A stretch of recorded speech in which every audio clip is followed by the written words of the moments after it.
So, welcome to Films 2012, the retrospective. What about Cynics edition? Regardless of the fact it's now March and we've largely forgotten what films we watched. Ah, right. So, I've quickly gone through the MP3 file of the last one to look at all the films we talked about, and now we're going to talk about those films, most of which I haven't watched. and a go. few of which I've watched. It's going to be a rip-roaring ride.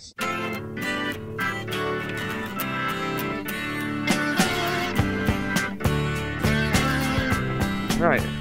Hello. This is the 2012 retrospective, resuming. Hello. That's Harvey. I'm Aaron. So Simon. first, Simon is here, or isn't he? Because he's a fucking quiet bastard who decides to never fucking speak whenever we do these. I don't know. So- Now he actually knows the films. He said That's he'd true. speak more, but we didn't give him a chance. It's too so- late. It's too late now. Anyway, he doesn't have the recording equipment. Whatever. I'm eating during this. So. Excellent. The high levels of professionalism all around. And for the first movies of 2012, we're going to show you a movie from 2001 and 2003 respectively, because it's Monsters Inc. 3D and Finding Nemo 3D. No. Because Disney wants even more money, and we want to see them in 3D, apparently. Right. I didn't watch this in 3D, but We can assume. I can imagine it in 3D. We have conceptualized for a Exactly. good few minutes how it was in 3D. I saved myself £9 through just thinking, which is impressive. Yeah, basically, I personally think Finding Nemo 3D lent itself better to it, but that's because they disgust me less than Monsters Inc. Really? And I didn't have to listen to Billy Crystal talk in my head for a few minutes. Billy Crystal, really? You don't like... Fuck, you're lucky because Billy Crystal almost got the job as fucking Buzz Lightyear. Really? Yeah. Oh, Can you what? imagine that? It'd be It'd be terrible. like, That'd I'm a space ranger! It just wouldn't work. It'd be shit. Yeah, no, I mean, I saw this on Wikipedia. I don't know if it's true.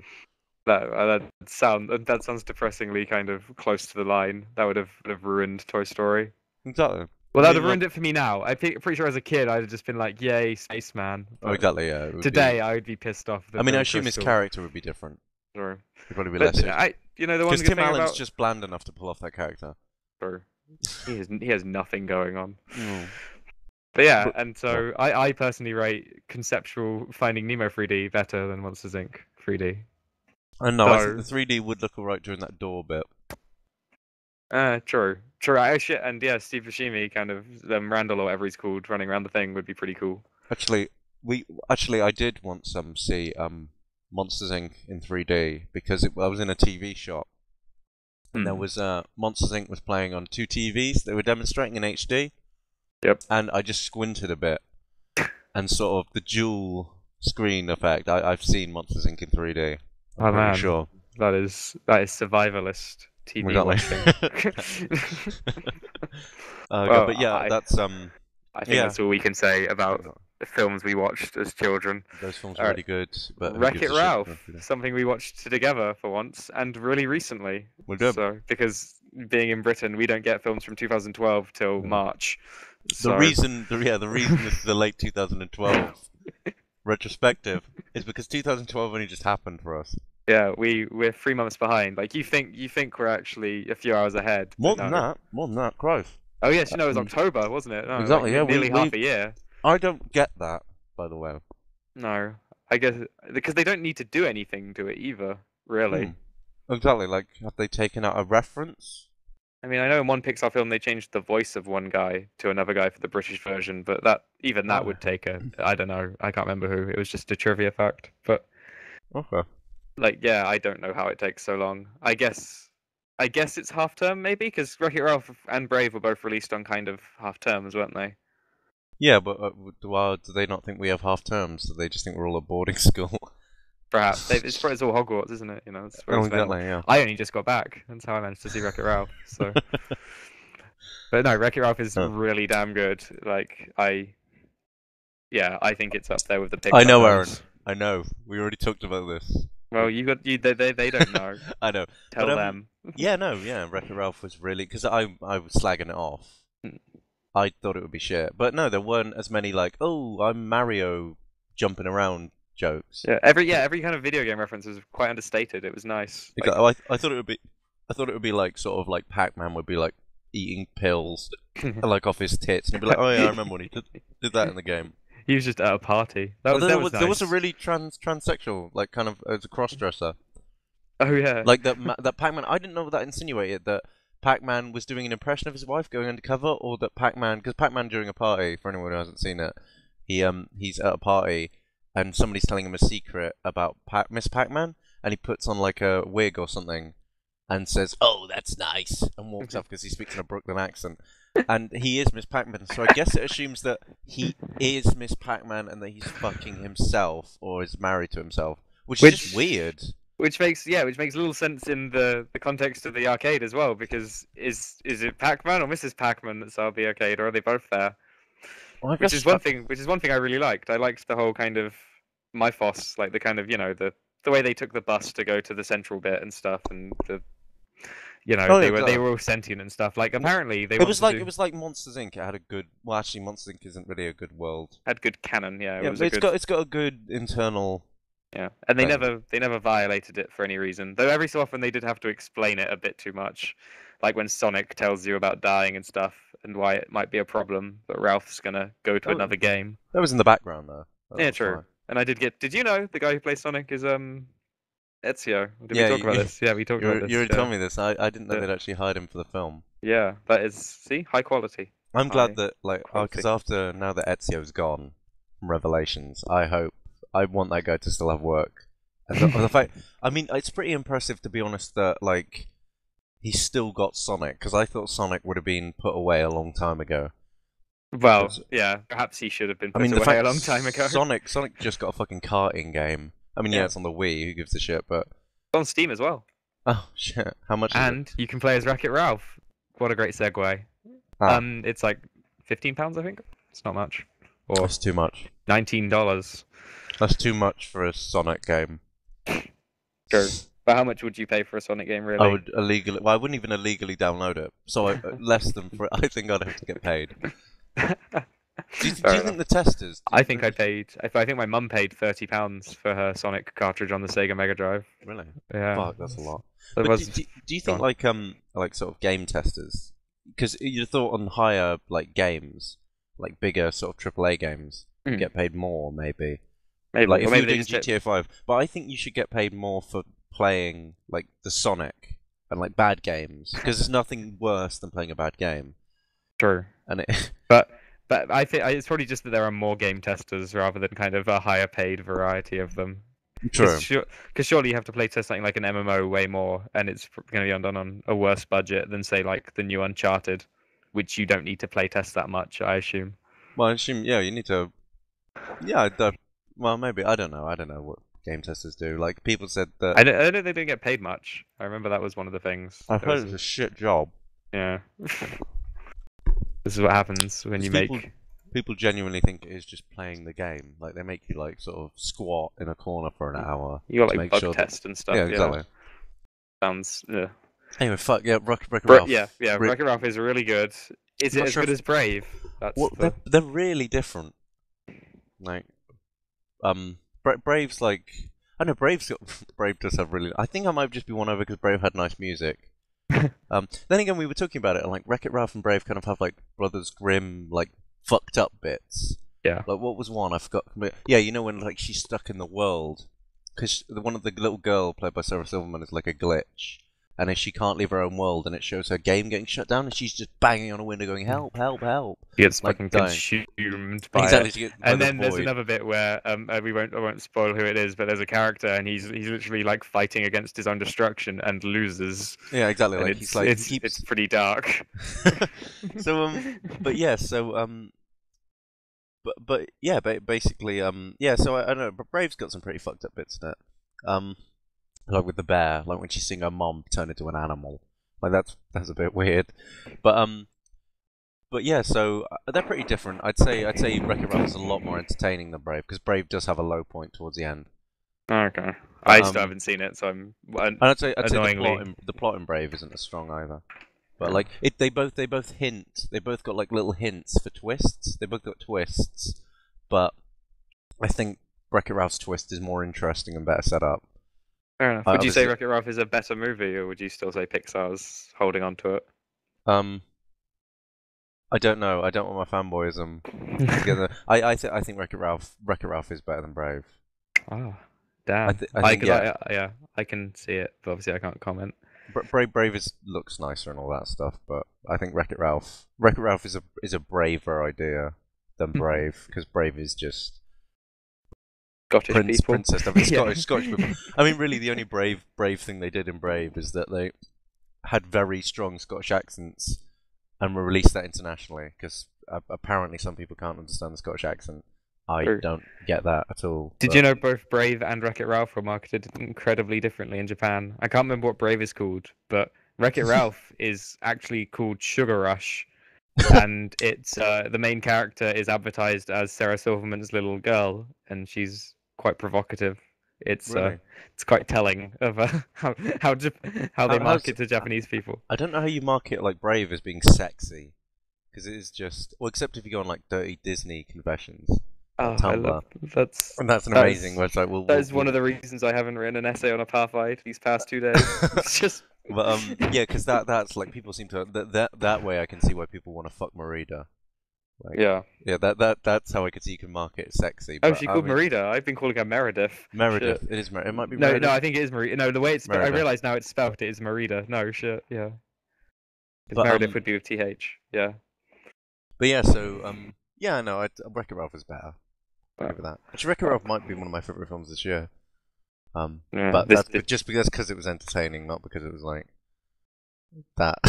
Like it doesn't like have anything to dwell on. I'm a bad guy, and that is good. That was No, when he's saying that tugs at the that heartstrings right there. I did have a little tear in my eye, which made me feel really fucking pathetic. So I was sitting next to you, And and we then were surrounded by children and single who parents. weren't as annoying as I thought they'd be. No, they pretty much shut up. There was only Because one time where one talked.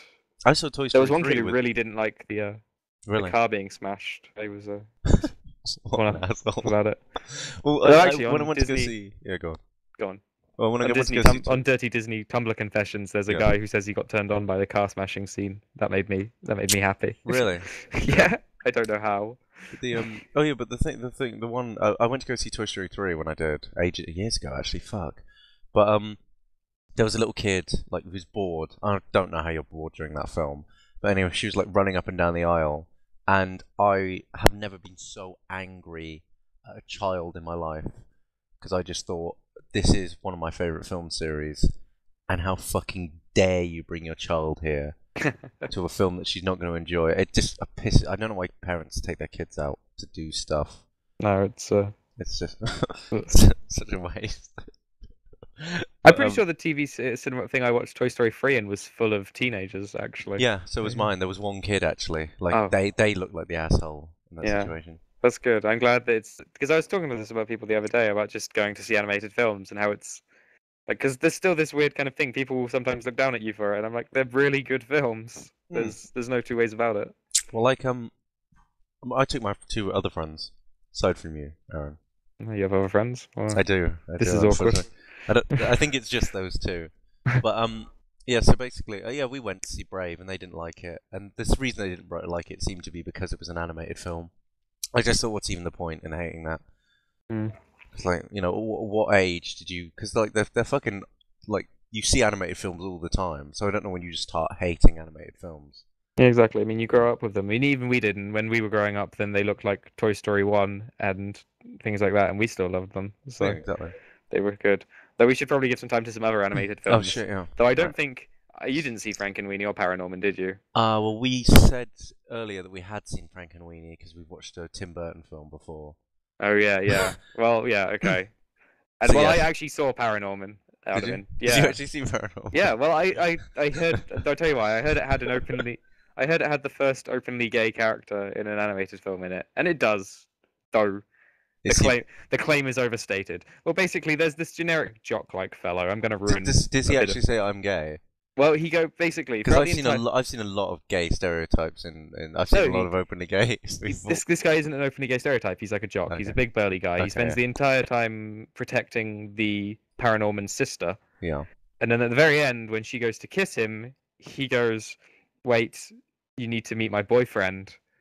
and Oh, then his okay. boyfriend walks on. So it's stated that he is gay, You as you opposed. you know what I must say though is that because like okay, you know in like other animated shows, like you see like you'll see like the really gay hairdresser and like he's Mm. prancing around and it's like oh yeah that's kind of offensive. But then like Yeah, what are you saying? Is that guy just straight in the canon? no, I'm saying it's offensive because like well it's not I mean not it didn't make me angry. I was just like that was pretty badly played. Because yeah, obviously like he's a fucking massive stereotype, but I think that then having the jock become gay, I don't know. I think is it played off as a joke because he's a jock and he's really muscular, and it turns out oh he's gay. I think it's just because he's been the setup love interest for the entire Oh, kind of okay, thing, fair enough. and then it's like, oh wait, no, he's not interested. It's just a guy. Fair enough. I mean, yeah, it's either that or you just have. But they weren't brave enough to make Norman gay. Well, Paranorman, true, but Exactly. there's some pretty nice kind of bullying themes in Paranorman. Like I'm pretty sure they've got. Yeah, I was impressed. I'd be willing to say it was probably better than Frankenweenie probably turned out to be, just based on the shorts. Fair enough. But Um, from Paranorman to Paranormal Activity 4. I see in the list you have Ah, written pun. pun. Yeah, that's I've been reading this. I've been reading this list because Aaron's written a little list of all the yeah. films We are that we're gonna organized. do, and he's written paranormal and then paranormal activity brackets pun, and I couldn't work out how it was a pun. That's a And pun. I've only just seen it. You just clicked. That's this is why I'm going to be a successful writer because I Mm. can And put Paranorman she's the together only with person that Paranormal. bothers writing for the website. Yeah. But So what's yeah, this? I Yeah, okay. saw about 20 minutes of Paranormal Activity 4 on a really shitty live stream that my friend Sean sent me, I think. Okay. And I've only ever seen Paranormal Activity 1 and 2, and as far as I can tell, Yeah. nothing has changed. Well, the thing The is, you can't really. It's like all about the tension, and by tension I mean waiting, and by waiting I mean being fucking bored.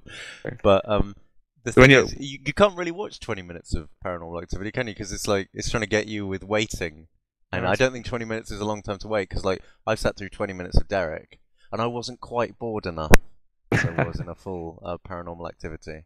Yeah, well, So I was talking to whoever it was on TeamSpeak, and we were just yeah, there was no tension, there was nothing. It was laughable. fair enough. But I mean, I've read reviews of it, and it seemed to be hated. Cabin in the Woods is definitely still the best horror film of 2012, in my Yeah, opinion. I, And I would I would say that because it's the only one I watched. is it really? Yeah, I don't really watch horror. Oh yeah, yeah. I don't. I mean, you've got an entire horror category here. I can't really talk about it really. It's not. Well, I think the horror category is just Paranormal Activity, and then the joke of which is Twilight Breaking Dawn Part 2. Really, which I still That's haven't seen. Have you Which not? is I thought you had. I thought you went and saw a big marathon of them all. no, I saw all four of them, and then Breaking Dawn Part 2 came out, and they were showing all five of them, and I thought, do I want to go and watch that again? And I thought no, so I never actually got around to watching Oh, Breaking Dawn Part 2. damn it! I only put that in there because okay, Oh, well, okay. I mean, I've read. I mean, apparently the ending is quite funny because like there isn't an action scene in the book, they but make what one. they do, yeah, they make one up, and then it like turns out it's somebody imagining something, which is Sounds good. You I can want basically do with any film. Like you could turn any film to any other film by just like having a random scene, then having it come out of someone's head, like just unfocusing out of someone's eye, and then going shit. That was a weird thing to think. Right, let's get on with the film. That's so lazy. You Yeah. just realized right now, like that would be so unacceptable in any other franchise.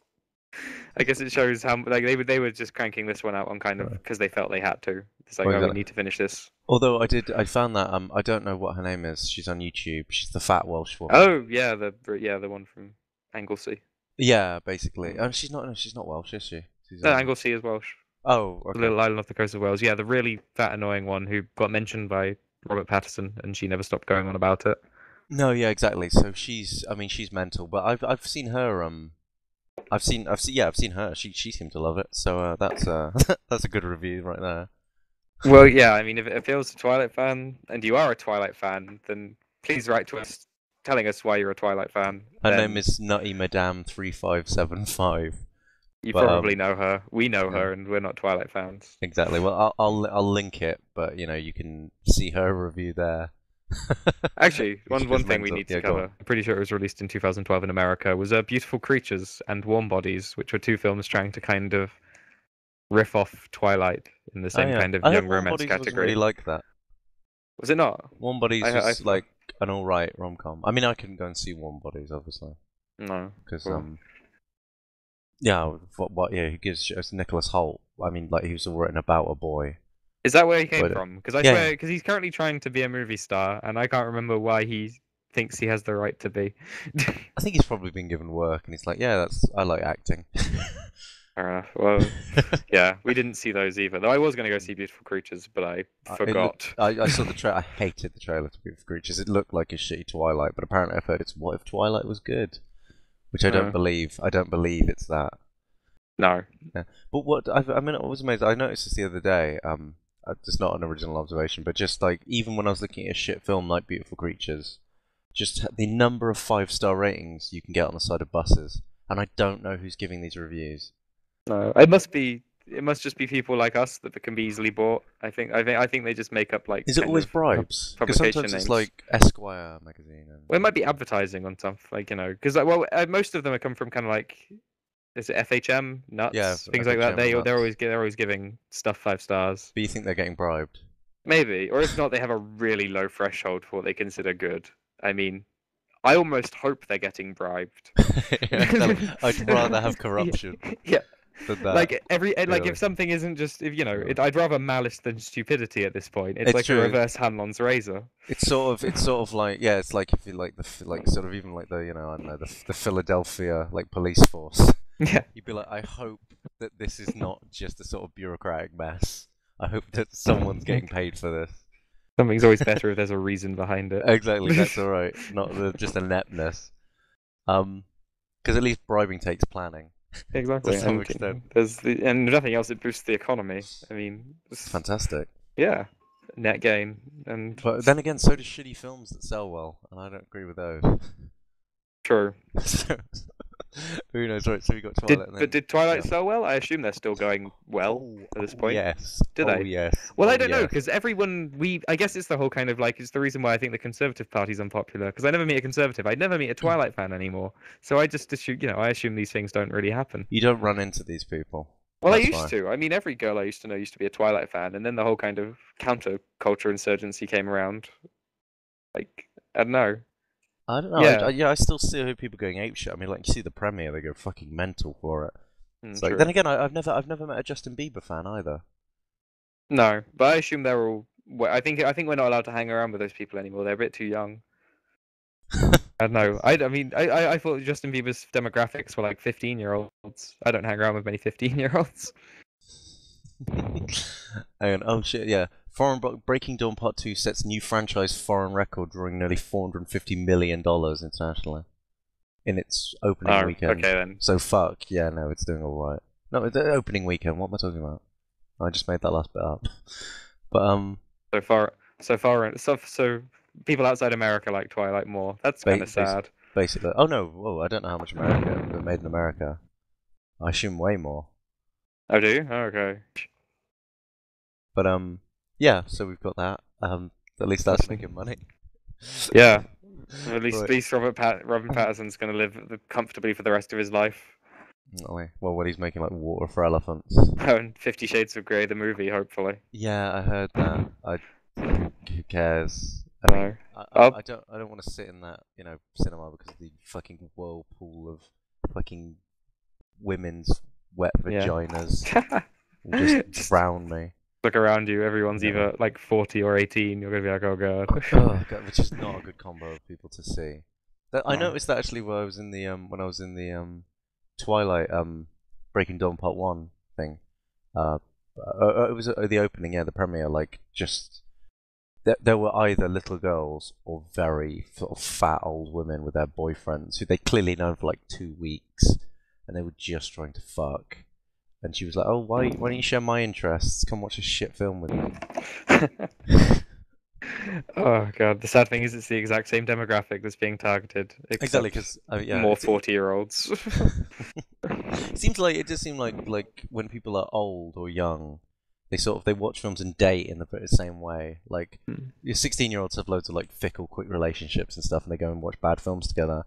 And then you seem to like try and settle down and have like a bad marriage. And then when you're 40 and you're just alone again, you're just picking up anything you can find again. True, but is cinema a legitimate dating kind of thing? Because I think it is, but I had people. I think it's a good date as long as you go for a drink or a meal afterwards to talk about it.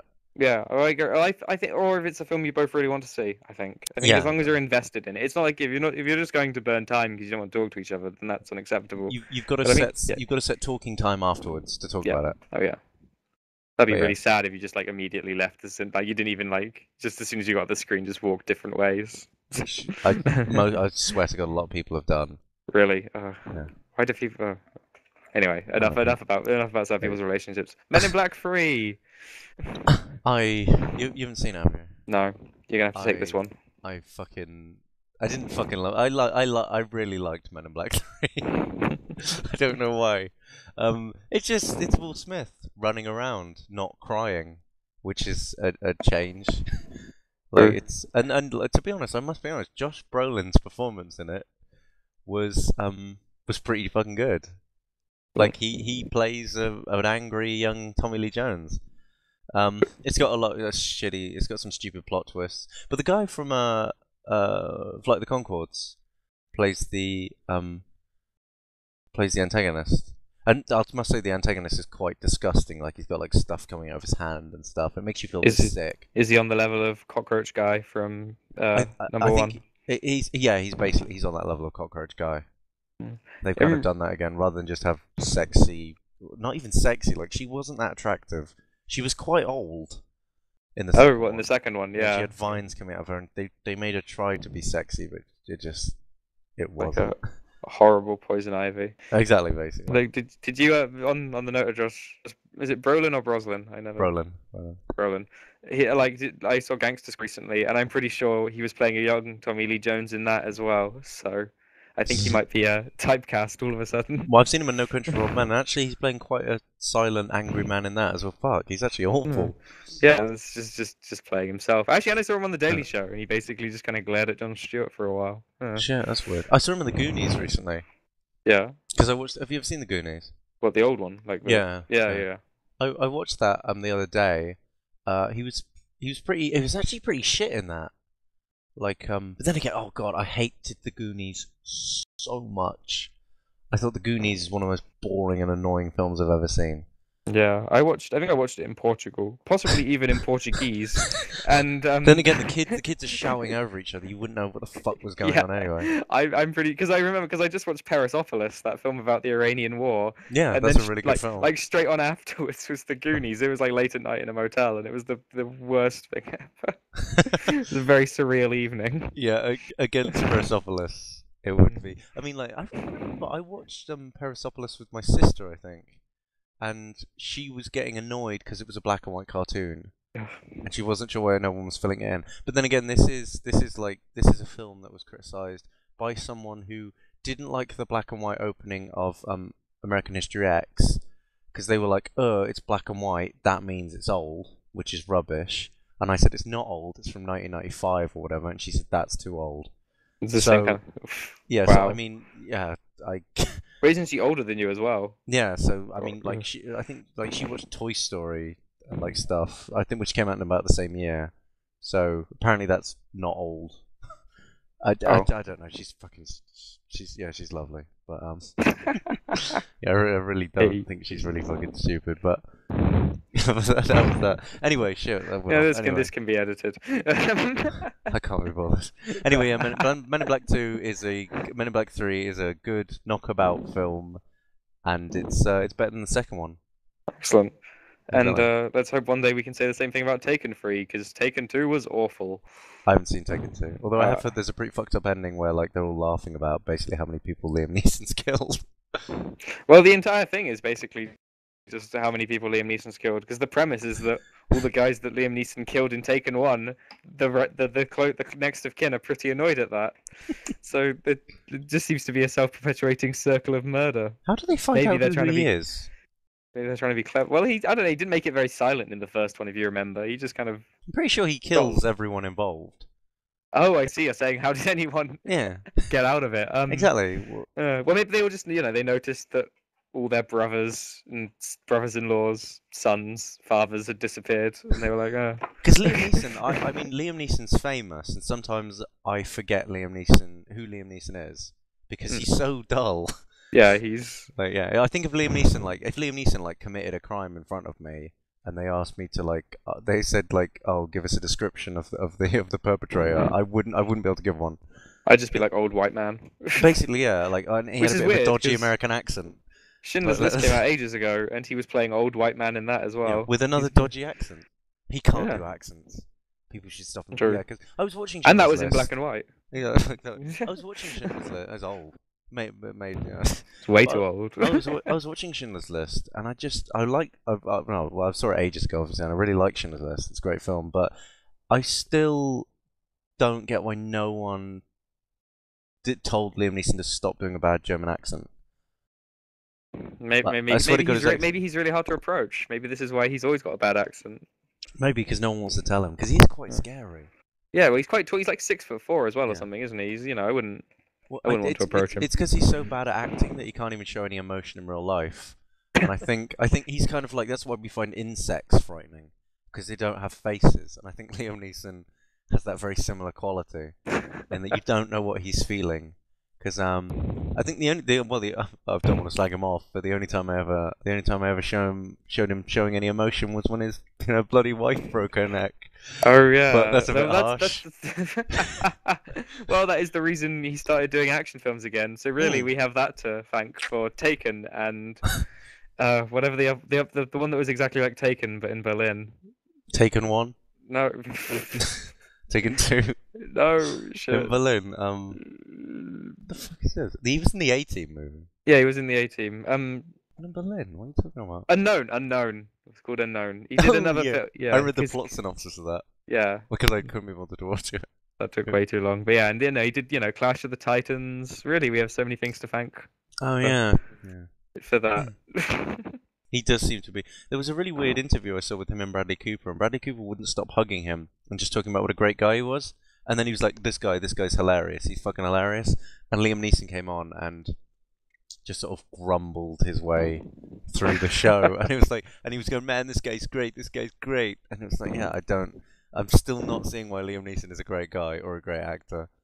True. Well, I've just found out that in 2012, Liam Neeson was nominated for the Golden Raspberry Award for Worst Supporting Actor in 2 different roles in 2012. That's impressive.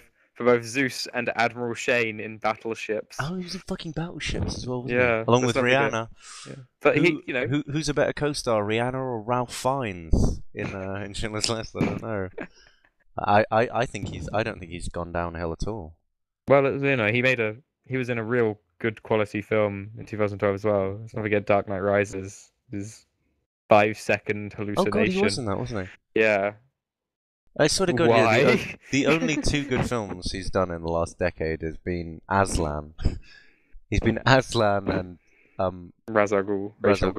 That's it. Yeah. I can't think of any. And even as Ra's al Ghul, like he's not in it for a lot of the first film. No, Kingdom of Heaven. He wasn't really in that either. Oh god, I've never watched that. Fair enough. It might not even be Oh no, it's 2000. No, that was 2005. It's fine. It's weird to think the past decade now means 2003. Ugh. Yeah, that's strange. Need to see more films quickly. Have you which death do you think was sadder this year, famous wise? Do you think it was Liam Neeson's wife, or over the last few years, do you think it was Liam Neeson's wife or Tony Scott? I think if you could have saved one, if you could have put a pillow under her neck, or sort of just patted Tony down, Tony Scott. Calm down, Tony. Told him I like Top Gun. Told him I liked it. Top Gun's great, Tony. I even think even with Unstoppable, I don't think you've lost your way at all. I could have told him genuinely I liked The Taking of Pelham 1, 2, 3. I think that could have brought him down from the edge. Then I'd have been there saying, you'd have just shot him. Fuck you, Tony. I'd have pushed him off. I'd rather save Tony Scott. No, no offense. I mean, I'd rather lump the bad Liam Neeson films and still have that guy around. Well, it's true. We never talk about Tony Scott films, but we just talk about Liam Neeson films. Sure. So I guess. Well, But, Tony Scott like just sound like because there's Top Gun, and then there's like yeah. all these kind of weird train films he made just before he killed himself. Yeah, they Like- are all train based. he's an enigma, that man. I think he took enigma. it to his grave. God, I don't get it. But And now we have one more film until we get to the Oscars, okay, go on. which is the hilarious. We mentioned it in the last one, so we got to mention it again. Step Up to the Plate, Damn. and we can successfully report that we didn't see Step Up to the Plate. We didn't, but I think it's sort of a 3D situation where we can just like conceptualize it. I mean, I- it's I about mean, a French I- cooks, Yeah. and so we know some French people, and I think I know a cook. I So don't we know just any imagine French those people. together. Do you know any cooks? My grand cooks. But, Okay. I mean, everyone kind of has to cook, or else they die. Well, no, as in you find chefs then. A chef, or alright. Do I know a chef? restaurateurs. I do not know a chef. Fair enough. Well, okay. I've conceptualized the two of them together, and I imagine a film about them would be really boring. And you've also thrown in the addition of a shitty movie, haven't you? Yeah, yeah, Like yeah. oh, good, yeah. Yeah, then it's you got then you see that terribly film. directed, boring life, kind of. Yeah. So that gets 2 stars because the food looked alright. That Really? was it. So Oscar Yeah. season. Okay. It's Did you actually come- watch the Oscars? Because they're so fucking long. Yeah, I did. I watched I can't- most of it. I didn't. Well, I watched the award bit because that's the only bit Sky will show me because they won't show me the opening ceremony because that's the good bit. Because we watched Seth MacFarlane. We were And, yeah. We He watched was that. alright. I don't get what his criticism was. He was pretty Mm. funny. He seemed just seemed kind of classy at points, kind of Yeah. immature at others. It's what you need, really. Exactly. No, I mean, he said. I think he was better than Ricky Gervais at the Golden Globes because Ricky Gervais is sort of always sniggering too much, going, "Oh God, I'm so extreme." Whereas Seth MacFarlane didn't really seem to do that, no, which is fine, which is good.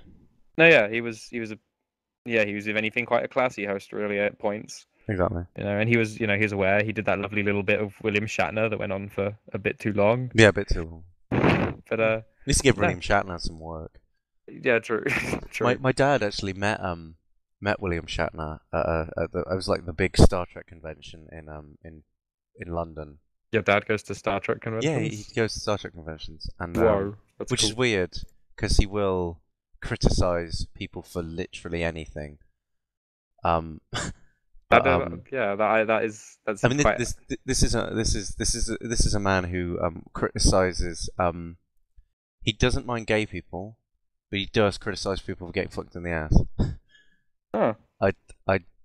I guess that is a a criticism of some kinds, but yeah. So he goes to he went to a Star Trek convention with his weird IT guy, who I had to sit next to at a Christmas party. Yeah, you've told me And, about yeah, him.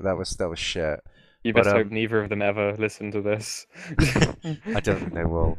Good, But good. but yeah. So basically, yeah. So anyway, so my dad went and he went up to William Shatner and said, "Can I?"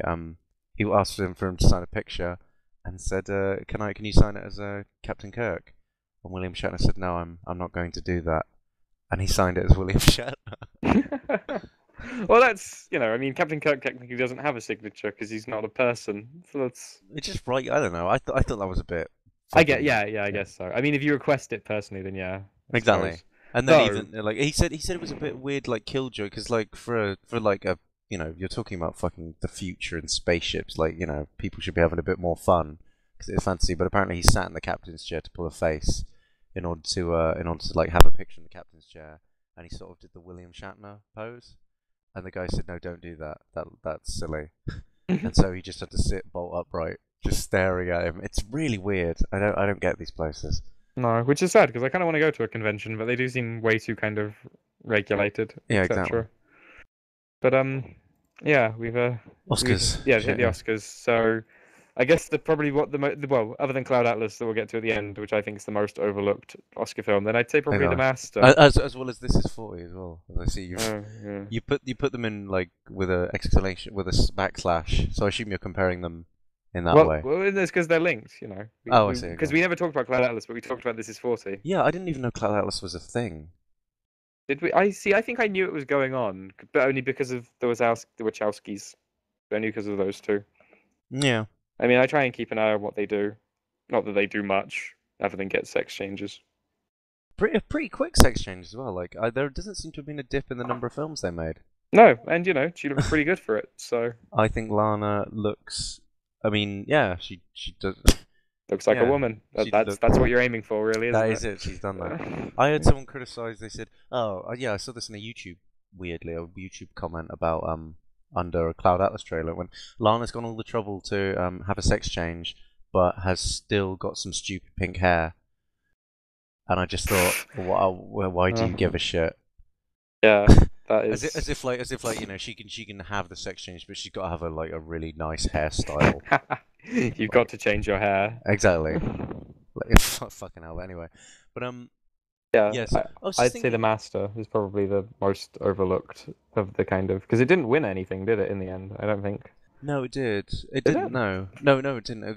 What did it get nominated for? It got nominated for Best Actor, Yeah. Best Supporting Actor, and I'm pretty sure Best Supporting Actress as well. With Not in Best Director. No, not as far as I know. That's weird. Yeah, that's just a bit weird, really. I mean, it was never going to win. Would it even get nominated for Best Actor? Did you say? Yeah, Joaquin, Oh, okay. Joaquin Phoenix. Because I kind of think, I mean, although we should always give it to Daniel Day, I did think Joaquin Phoenix was really fucking good in that film. Definitely. Like he genuinely played someone who looked well, he's spaced out with their fucking mind half the time. Half struggling alcoholic, half kind of shell shock victim. It Basically, worked really well. Yeah. Yeah, I still think The Master is definitely one of my favorite films this year. I thought The Master was brilliant. And Except for it went on a bit long. though equally, I think Daniel Day and Christoph Waltz probably deserve to win it more than either Hoffman or Phoenix. I'm sad. It's sad because I have literally no opinion on Best Supporting Actress because it was Lincoln's wife, Yeah. Peggy Dodd, Anne Hathaway in Les Miserables, Helen Hunt in something called The Sessions. I mean, what's Helen Hunt really done? The Sessions, by the way, is just a massive. I didn't actually watch it, but I watched the trailer, and I must say, you know the idea of The Sessions, don't you? Yeah, vaguely. Yeah, like it's the guy. Yeah, poet. The guy who can't stand or anything, and Helen Hunt is a sex therapist, and then she fucks him. Yep. And that's it. I mean, that's just such a. Who gives a shit? Well, exactly. That is so fucking contrived. Yeah, and then there was that woman from Silver Linings Playbook, which I ignored largely. I watched that actually. Oh yeah, shit, that's another film that was released this year. No, that was a good film. We can talk about that if you want. You can. Well, there was it ended with like a dance off and stuff, and it was good. Like it was just a nice. I don't know why anyone's getting nominated for Oscars for it. Harvey Weinstein. Yeah, yeah, it must be because it's just a good film. Like there was nothing that stand out about it. I mean, fucking hell, even Robert De Niro got nominated for an Oscar for it for his performances. What was basically he gave the same performance in Meet the Little Fockers. Like he gives the same performance. He plays the same guy. He just plays a bit of a wild dad. That's it. Like a bit somebody who's confused. Which I have a feeling Robert De Niro might actually be confused because I don't know why he's doing so many shit films. Well, whenever you see him in interviews, he seems really confused. Like he has such a hard. He has such a hard time kind of. Talking. Yeah. He always sounds like he sort of kind of cough politely when he speaks. It's the kind of guy that you think if you asked him what his favorite film was, he would just kind of avoid such a basic question. Yeah. It's strange. I don't know if Robert De Niro is just boring or no one's asking the right stuff because he's definitely either boring or bored. It's one or the other. Exactly. Well, it's just weird because he even like when he's talking about like working with Scorsese and about his films, like even when he talk about his characters, he's just really boring. No, and I don't get it. So Silver Linings Playbook did get one award, but even then, I think Jennifer Lawrence probably got that more because she's Jennifer Lawrence than because of her role in that. In all fairness, she was good. I was just surprised that she got nominated for that film because it didn't really she was a bit teary-eyed for a bit of it. Okay. Like, it wasn't like I guess I'm always expecting like you need like a Lincoln Power performance to get an Oscar. I guess it's a small role. Well, the category was pretty. I mean, out of all of them, I mean, Helen fucking Hunt. Like, seriously, there must have been a better. There must have been a better best female performance. Probably. Well, I'm looking Yeah. at Best Actress, Hmm. and I didn't actually see any of these, which is terrible. But out of all of them, I'd probably say the woman from Zero Dark 30. Like that seemed like a really kind of strong, aggressive, Do you watch that? interesting female character. No, I didn't in the end. No, did No. Well, it's just Yeah, it passed. It's because they get released. Like I mean, that one didn't get released until February, and by that's that point, I true. was like, And also it was the same people. Well, it was Catherine Bigelow and I forget what the writer is, but they made the Hurt Locker, yeah, and I always thought the Hurt Locker was good. James I didn't Cameron's really. wife. Yeah, the Hurt Locker just kind of felt like a video game with three good levels, and then it was kind of, and then it just kind of ended. It had three good set pieces, and that was Yeah, it. there's And then a there's a yeah, Danish version of the Hurt Locker. really. Yeah, it's called Armadillo. See, because like sort of Danish films, I always thought like they always have very strange titles. Mm. Like it would have been like the Bad Mindset or something, Yeah. or sort Well, of like there was Army Man in Bad Place, something like that. well the foreign languages. I mean, I don't know about you. I think we've talked about this, but I personally think I think best foreign language film or category is a pretty terrible category because I think there's a bit of a snobbery because they only really ever because Amor was the only film in another language that got into any of the main categories this year, Yeah, and I think that's kind of lazy. I think what they should actually just do is just say that the Oscars is for American movies. Mm. Just for like just America and maybe England. Because at the moment you have like a horrible Yeah. bastardized version. Because yeah, that's the Yeah. other thing. Because Because you it's have the only way it looks consistent. Because if you are going to start taking into account every fucking movie I've made, there must have been. I mean, like, what are we there going to was have? What hundreds of Indian and Nigerian movies exactly? released this year, And and like, completely what discounted. what if all of those movies are better than all the American movies? One day we'll just have an Oscars if we've got to live by the system where all the films nominated are films that no one's seen. So I mean, you just I think you've got to just draw the line and just say, yeah, it is just American and English films because it makes no sense otherwise. True, which is a shame. Like it just looks I think there stupid. should definitely Yeah. be a kind of award Yeah, ceremony for other films, exactly. Not just or a I think random that they should category. be a bigger part of the Oscars maybe. But Denmark managed to get one this year into foreign language film with their rip-off of The King's Speech, which was called A Royal Affair and had Oh yeah. Mads Mikkelsen in it. Other than So that, obviously, Amor won Best Foreign Language Film because it was the only one that was allowed out of the category to compete in real categories. and also, what's weird about the best foreign language category is like I know they're trying to like make everyone fit in, but it just seems like the one. It just seems like the one like because I assume every nation has its own award ceremony You'd hope for so. its films. You'd have thought so. So I mean, like like they don't even have like one for like best CGI. Like that just seems like people actually need to start getting prizes for that Hmm. because it is becoming. Oh, it's become big. Like, and it seems Yeah. like something people should. It seems as relevant as like lighting and cinematography Well, do they add at certain point. categories that often? I never know. I never know because I'm assuming some of them must be new, I like think kind like of animated film. the cinematography one was like quite recent. Like they didn't really start praising a lot of people Hmm. for a while. Sound editing. I don't know when that one came in. I know one of them. I know there was. I know Best Makeup was changed this year to Best Makeup and Hairstyling. That's low down Fair enough. Oscars. Yeah, no, that's one. But I mean, like that seems like the best CGI one seems like more relevant to fit in Oh than yeah, just a half-assed attempt to fit in like foreign language film because that will just never look good because it no, will always look like you're half-assing it. At least you can always give everyone involved a good CGI prize. indeed. You could yeah, but and I phrased that horribly. But No, no, no. Yeah, no. Well, you've managed to get the concept across. But yeah, good. I actually just realized I was looking at the animation category, and Yeah. Pirates: An Adventure with Scientists was this year as well. We're not going to talk about it because Yeah, it no, was alright, but I didn't realize it'd been nominated. I That's watched the Commodes and he said I think that one should have been nominated and yeah, I mean I haven't seen it but like Brave got it and I liked Brave a lot but like I'm starting to get the feeling that Brave is just getting nominated and winning because it's a Pixar film. true, and And they should never get nominated on their own kind of mojo. It's yeah, never going to go down which well. they are doing now because like after seeing Wreck-It Ralph and from what you've told me about Pirates, you really enjoyed it. It just seems like they might just be better films Yeah, because like at times Brave is just a bad drama, sure. which so I'd rather watch a good comedy than a bad drama. I'd probably call that a better film. Pixar definitely has a hegemony over it, like the animated category. Oh yeah, But definitely. onto pretty animations. Did you see Life of Pi? I didn't. Simon Okay. did actually. We did Hang he? on. Yeah, he's in the corner. You like? Yeah, he's nodding. He liked it. No, he Wow. What? Let's get one line from him on Life of Pi. I've actually already talked to him about it. He watched it. His dad said it was bullshit.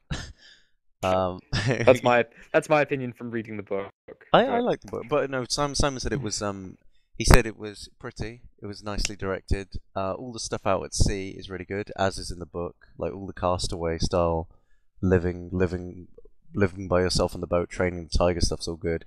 But he says that everything outside of the boat, it just seems to be the same problem as the book. Every time outside of the boat with Pi talking about religion and talking about his boring family and his boring life, is all yep. boring. Well, And like just really half-assed philosophy because Jan Martel doesn't really seem that clever it was all to be dealing just with. half-baked fucking It pseudo was philosophy. basically it was just but so all that stuff's bad, but apparently the stuff at sea is pretty good, and that is a lot of the film.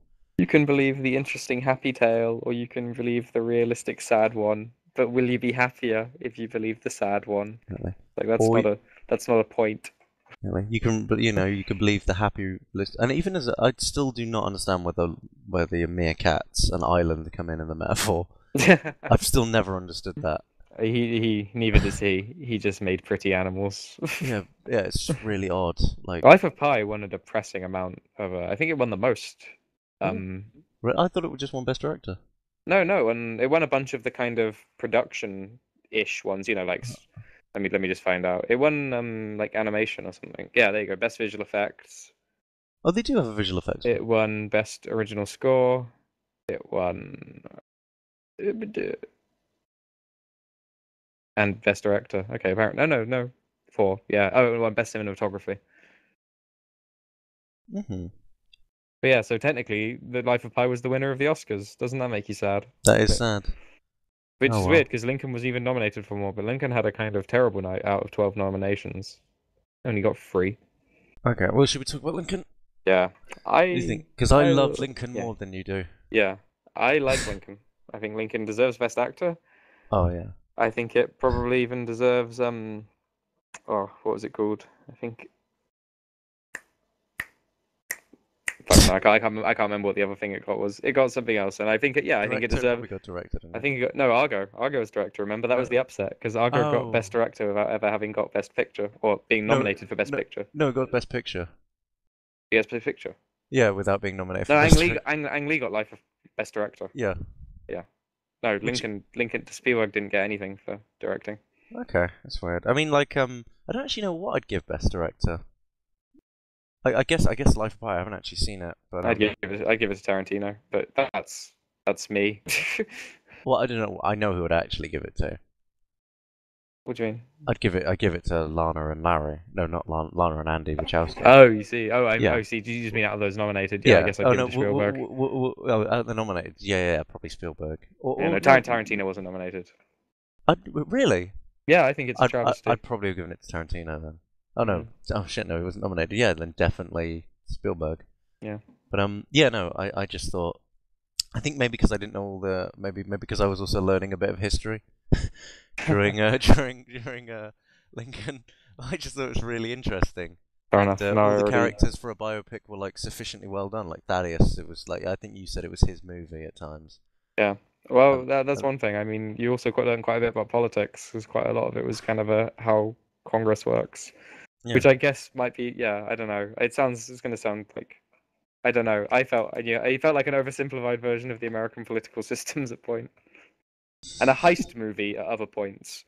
You know, when he's like bossing around his little goons to kind of secure the votes stuff, which is a nice touch because politics. It's nice.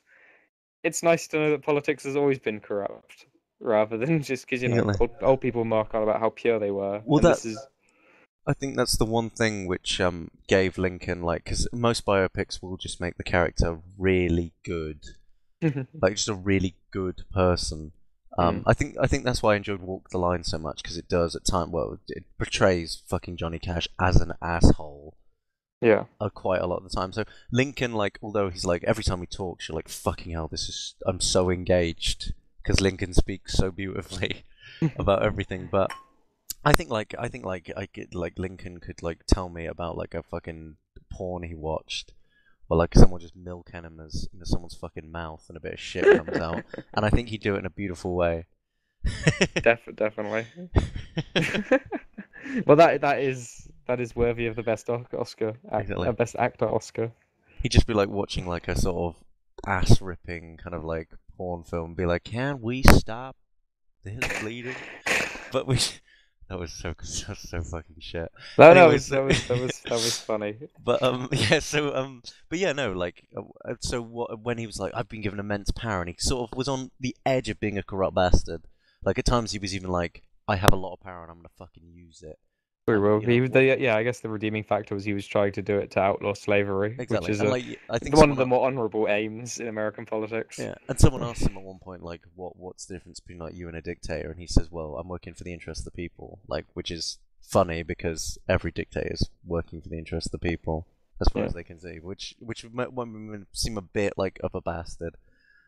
So that was good enough. But Yeah, I mean, it was yeah. definitely up Lincoln's ass, but I didn't get kind of didn't get too, you know, there was respectfulness there. I'd happily live up Lincoln's ass because I would just love to hear like really nice echoed sort of speeches. I could live with that. Fair enough. Well, from one movie about slavery to what I personally think is a better movie about Exactly, slavery, because what you were just saying, there was just like Django Unchained. one black woman crying. Yeah, well, there was it, and well, Yeah. actually, there were two black women. There was a spoiler one at the end, wasn't there? It's like, oh, Thaddeus Stevens knows a black woman as well. Anyway. And it's so funny, like the way that like especially at the end of Lincoln, like the black people like came in to watch the vote, and it Yeah, was almost like it was so impotent, like none of them had actually fought for it. Like they were just like if they'd have said no, everyone went, oh well, they're back to the fields, and then like just left. Like it just, yeah, I don't true. know, it's Unfortunately, weird. that's an accurate portrayal, but no, yeah, it was. Yeah, like I said, I think Django got down and with slavery a lot more. Well, it shows I the think it violence of was slavery. yeah, I'm not really and the sure, whip and the like, whipping and the kind yeah. of the Oh, and that was, the human cattle element I think was there because well, yeah. it was the idea of property and the bit when they say they're not allowed to marry or feel love and stuff, just the way they were kind of subhuman. Like every every every black character you meet in Lincoln is treated as an equal because they're like house servants or whatever. Yeah, But in Django, you're reminded that these were dehumanized people.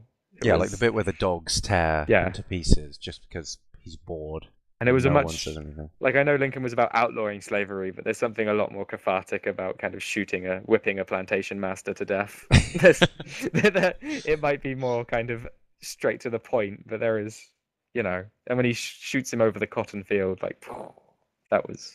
That was well, that looked That nice because was it was nice blood on white flour. So they showed that enough in the trailer. Christ. Oh yeah, they did. Uh, They have um, yeah. They didn't show the whipping though. I think I would have. I think the whipping, the slave plantation whipping would have been. I don't think you can show whipping. You know, Not on like not with it, but not being very late at night. fair enough.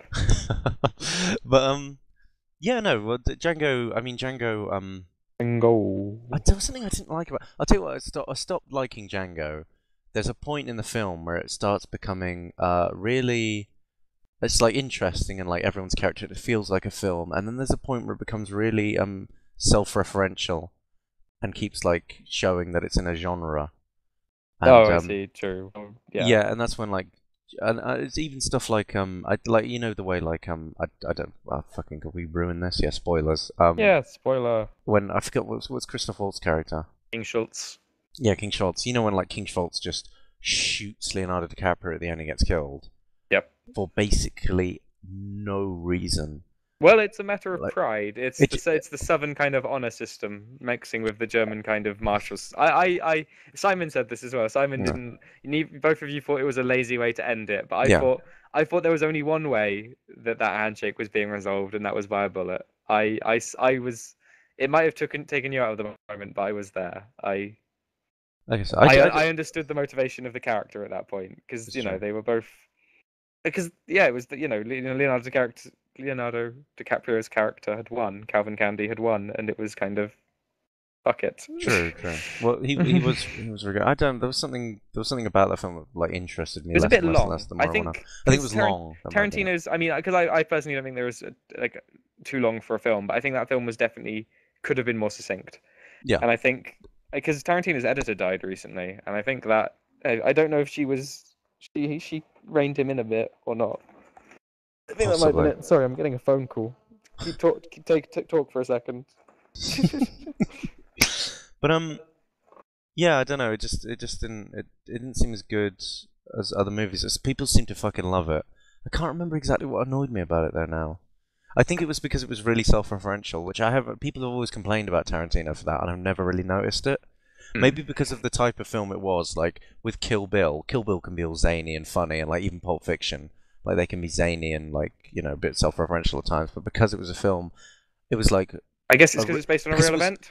it Is was it, I because think it kind of an event. not, You know what I even mean? then. It was because it was more personal. Like he was after his wife, and like he's trying to like it's a film about love and doing horrible things for love, and then like I'm trying to like get involved with the character, and then I keep realizing I'm watching a crazy Tarantino film, and keep thinking, right, I stop caring now. I stop caring about it because it doesn't feel like a drama anymore. It just feels like some kind of Actually, you know funny what? Tarantino movie. I'm gonna agree with you. I think he definitely pulled it off better in Inglourious Bastards. Now I think Yeah, about it, exactly. with the whole kind of matching zany to a kind of grounded location. Yeah, No, yeah, and also that's a good point. because I'm sick of Tarantino doing fucking revenge films now.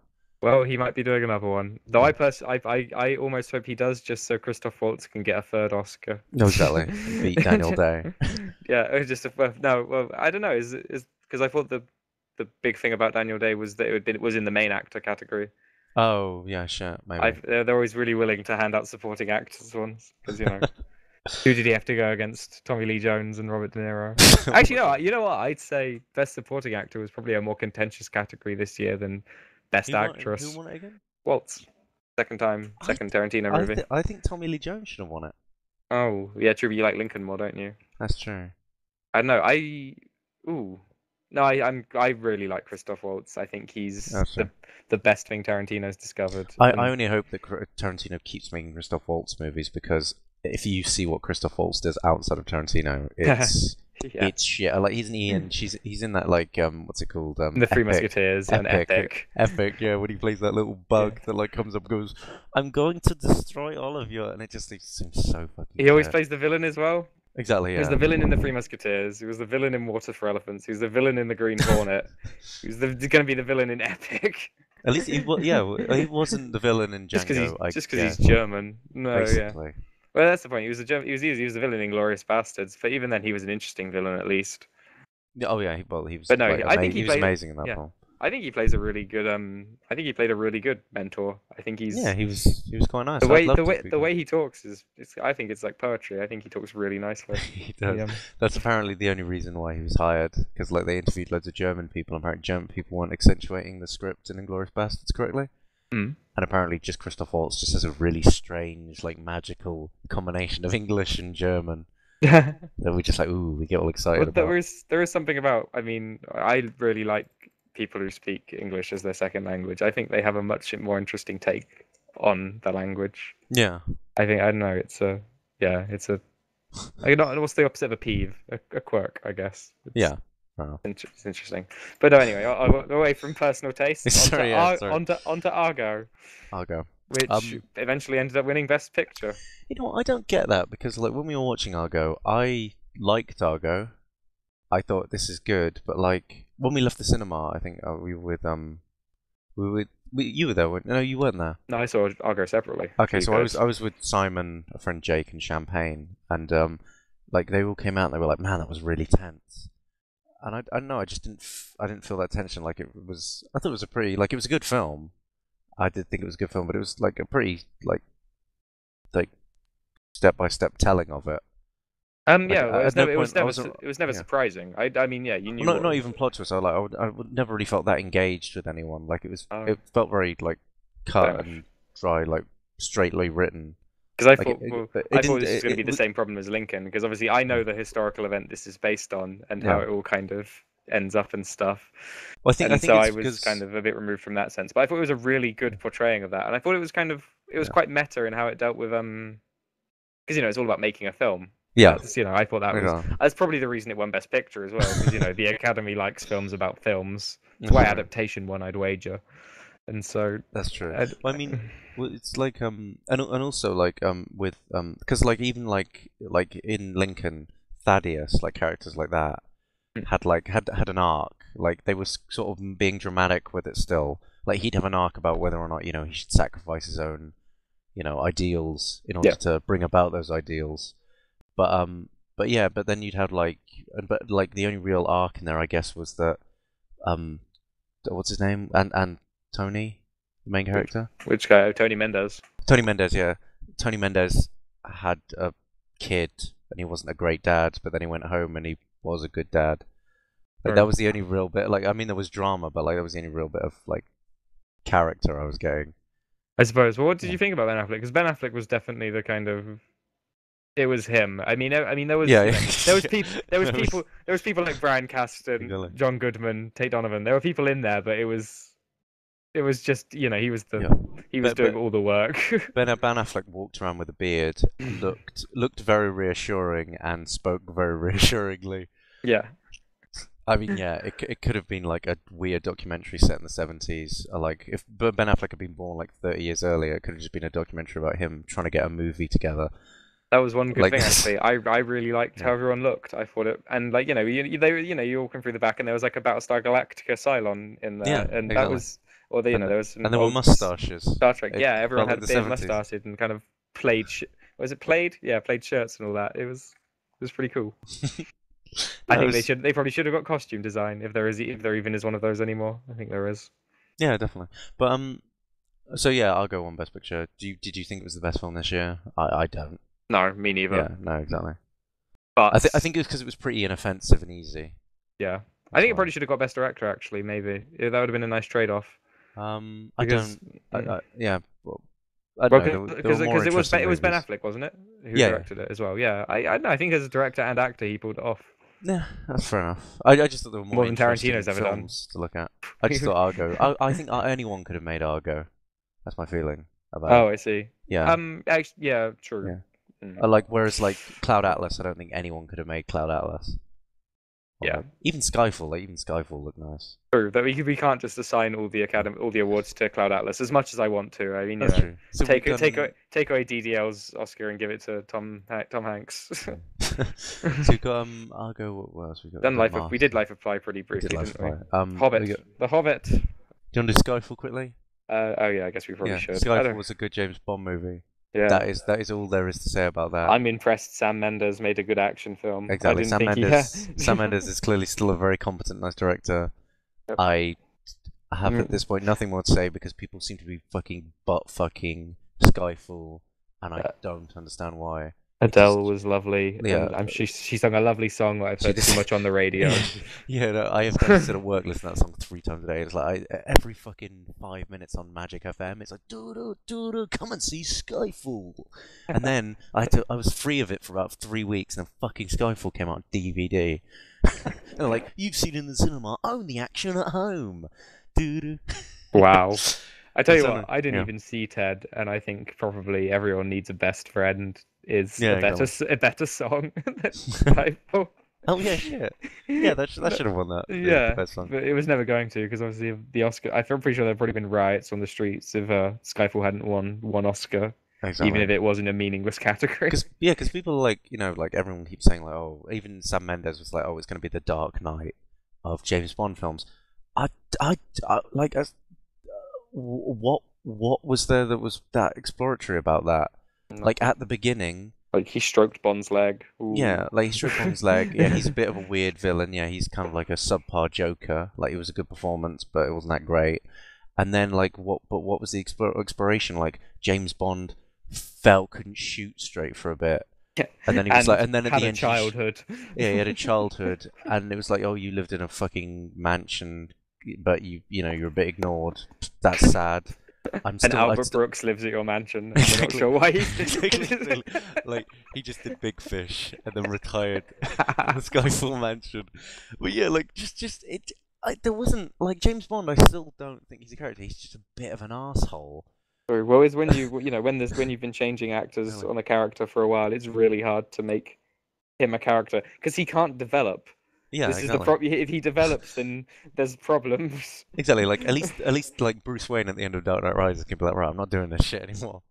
Actually, just quickly on Yeah. to Bruce Wayne. Did you hear Christian Bale might be signing up to the Justice League? I did hear that. It's on the rumor mill. I really couldn't give two shits about that Really? film. Yeah. Wow. But what about if Chris Nolan's going to direct it? Then I'd be interested. Fair enough. But Because that's well, it's up to producing is on the cards again, like he did for. but I still think it'll be Nolan, DC, Whedon, maybe. Marvel in But some sort of epic but Cold then again, War. like why I don't why, right. The thing is, I would get excited. Like I know people love like their favorite directors doing like all the like their stuff that they like.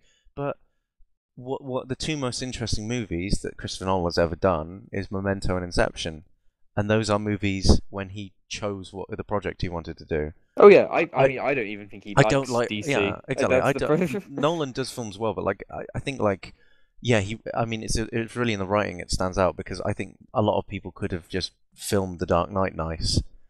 Yeah. So I mean like I don't see why anyone's interested. I'd rather Nolan just did his own stuff now. But remember, Yeah. all DC really wants is to make money at this point, Exactly, and so yeah. they know that Christian Bale's name and next to Henry Cavill, if Man of Steel as well, is going to sell loads. Though it raises the question of will they Yeah. just make it a Batman Superman movie if they do get those two back? That'd be alright. Because yeah, because and But then I then when you wouldn't need to then you wouldn't need to deal with inviting Ryan Reynolds back. exactly. You wouldn't need to deal with inevitably casting Bradley Cooper as Flash. You wouldn't need to deal with all these things. Well, the thing is also like, I d- it's just like also when's it going to take place, right? So it can't take place after Dark Knight Rises, and it can't take place before Dark Knight Rises because when he had a fucking nuke, why didn't he just be like, oh fucking hell, Superman, No, can you come in and help me? It's got to happen after. It's He's got to got happen to go after, back. but He's got to go back to it. when Yeah. is that going to happen? Yeah, he's got. Well, Because maybe. Robin's You know, taken over his Batcave. I'll tell you what. You know what happens? Seconds after Yeah. Michael Caine sees Christian Bale in the cafe, Yeah. some asshole's like, "Oh God, look, it's Bruce Wayne," and Yeah. then he's got to run away and start being Batman again. I reckon how they should have ended it was, Alfred should have seen Bruce Wayne, walked over and like taken some keys out of his pocket and went, the Lamborghini, sir," and he should have just nodded and driven away back to the fucking manor. Because like Punched Joseph Gordon-Levitt out exactly. and gone back to the Batcave. Because the thing is as well, like okay, also right, the thing is, I hadn't really thought about this before. I just came up with this now, but The Dark Knight Rises did not leave it in a good place, right? Because Gotham's just as corrupt. Because what's happened is the only reason it was peaceful was because of the Dent Act. They just found out Dent's an asshole, so the Dent Act's now going to get revoked. Everyone Dent put in behind bars is going to get released. And so, even though Batman's fucked off somewhere, Bruce Wayne's fucked off to another country, it's actually going to be just as bad as it was. Yeah, and let's worrying not thing- forget that yeah. loads of people were drowned and killed in Exactly. the brutal Bane regime that lasted 3 Yeah. months. Exactly, which is now going to continue. Like that's going to be hard to rebuild. And like everyone just said like the thing, and yeah, again the thing was that like they even said in the sequel they said like they even said in the second one they said, oh Harvey, no one can see you acting like this because all the criminals that you put behind bars will get released. That's going oh no, but all the criminals have been released anyway, and now they've got AK-47s. So Yeah, I don't know. I don't know how Gotham recovered from that. It didn't. That's probably why. I tell you what, I bet it was Superman. Yeah, exactly. He It's popped the in, only like- way they could solve this. He's like, yeah. sorry, I've been visiting. Just laser beamed everyone. I've been visiting Krypton for no reason. Aquaman's been misbehaving. I had to go sort him out. Exactly. It's like, but also that's probably why Alfred was on holiday. He was like, "Fuck this! I'm not staying in this place." It's going to... Collapsed. Yeah, just the East Coast collapsed after. So yeah, that'll be really interesting to see them rebuild. Yeah. If they do, I'm it's sad because I like DC more than Marvel, but Marvel's doing it so much better. Like, did you see the Iron Yeah. Man 3 trailer? That looks like. I mean, I like Iron Man, but yeah, I wouldn't call him exceptional. And even that looks like way better than I think any kind of DC shared continuity could possibly hope to be at this point. Well, there's no. I don't even know what the shared continuity is. Well, there haven't is even one set character. up. Well, they keep changing it around. Like, it could be Man of Steel, it could be The Dark Knight, it could go back as far as Batman Begins at this point. They just don't care anymore. They're just like, oh, Exactly. whatever will sell. I get Ryan Reynolds in because I'll be like, Ryan, I've got to be honest, we have nothing. Yeah, we're gonna add the Green Lantern to this, even though it's a dramatically different tone and like everything, and you're a terrible actor. But to be honest, right, I I don't think they need Nolan back to like, and they don't need anyone to set up a continuity. If they gave us, I'll do it for £1,000. Give me actors, give me a camera. I'll give you a continuity in a week. Oh yeah. I'll give you 5 subpar superhero films in a week. Well, this is the thing. I mean, We'll do one a day. It'll be easy. They've even abandoned the idea of like a Wonder Woman and a Flash movie. They're like, oh, we'll introduce them after people know who they are. Jeez. It's just so opportunistic. It's exactly. Well, like speaking of opportunism, like they're trying to give like the bow and arrow guy a movie. Well, Green Arrow. Like the guy from do you mean Hawkeye? Hawkeye, yeah. Who gives a shit? Well, Green Arrow's got his own TV series. Now, I wouldn't mind it if they put that in the Justice League movie, because that would make sense. That's good, and that's kind of Nolan-esque. I mean, if they are really going to do the Nolan-esque Justice League, then they might as well. So it's multimedia. Go the whole way. I mean, I don't really see the problem with TV crossing with movies. It seems kind of mature. I mean, it's hard for an international audience. Shield's doing it. That's why. True, actually. True. Oh yeah, but Shield, who gives a shit? As long as Joss Whedon keeps being given shit tons of money, then exactly. I'm happy. But yeah, so we've got I mean, this shows how desperate they are to make it work. Like they just find one person and claw at them. Like there's more talent than Joss Whedon and Nolan. Yeah, well, I mean, it's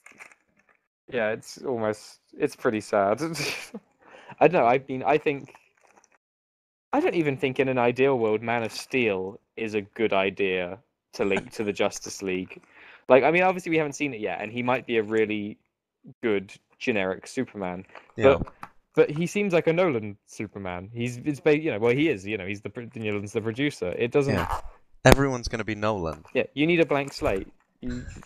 Because Wonder Woman's gonna appear dressed up like as a nun at this rate. She's just gonna. At least a classy French woman. It's not gonna work. Yeah, so Christ, we went off topic, didn't we? Yeah, that was a bit of a diverge. We've only got one film now before we get to Cloud Atlas, and that's The Hobbit.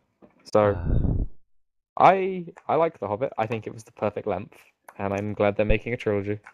I went with my girlfriend, who you know, obviously. Yep. And I'm aware. She's not make believe. She's not make believe. We got drunk. We were actually going to go see The Hobbit, and then I said, shall we get drunk for The Hobbit? Because I can't be bothered. She agreed. And so we got slightly drunk, and The Hobbit was so long we started sobering up halfway through. And I didn't enjoy... Like, I thought The Hobbit was alright. Like, it was just really annoying. That's a much better story than mine. I went and saw The Hobbit with Sci-Fi Club. God damn. Oh, shit. Yeah. How was Sci-Fi Club? I bet they fucking loved it.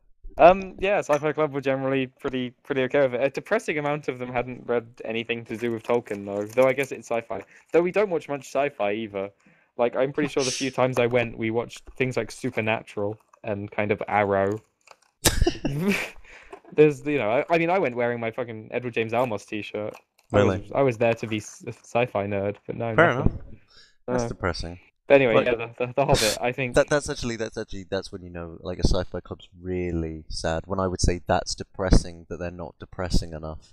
Yeah, well, like they're not obsessive. I want you to be more obsessive. It's kind of like when if you watch a documentary about like sort of crack addicts, and you're like, they're not addicted enough. This is rubbish. Yeah, when I walk in, I'm expecting a guy with like a replica sword and stuff. And when my Edward James Olmos t-shirt is the most nerdy thing in there, it's not working. It's over. Done. Well, speaking of it's not working. Yeah. Cool. The Hobbit. Hobbit. So it didn't work. Whimsical, really whimsical and annoying. And I thought whenever they could have had a tense moment that would have interested me, they made it funny.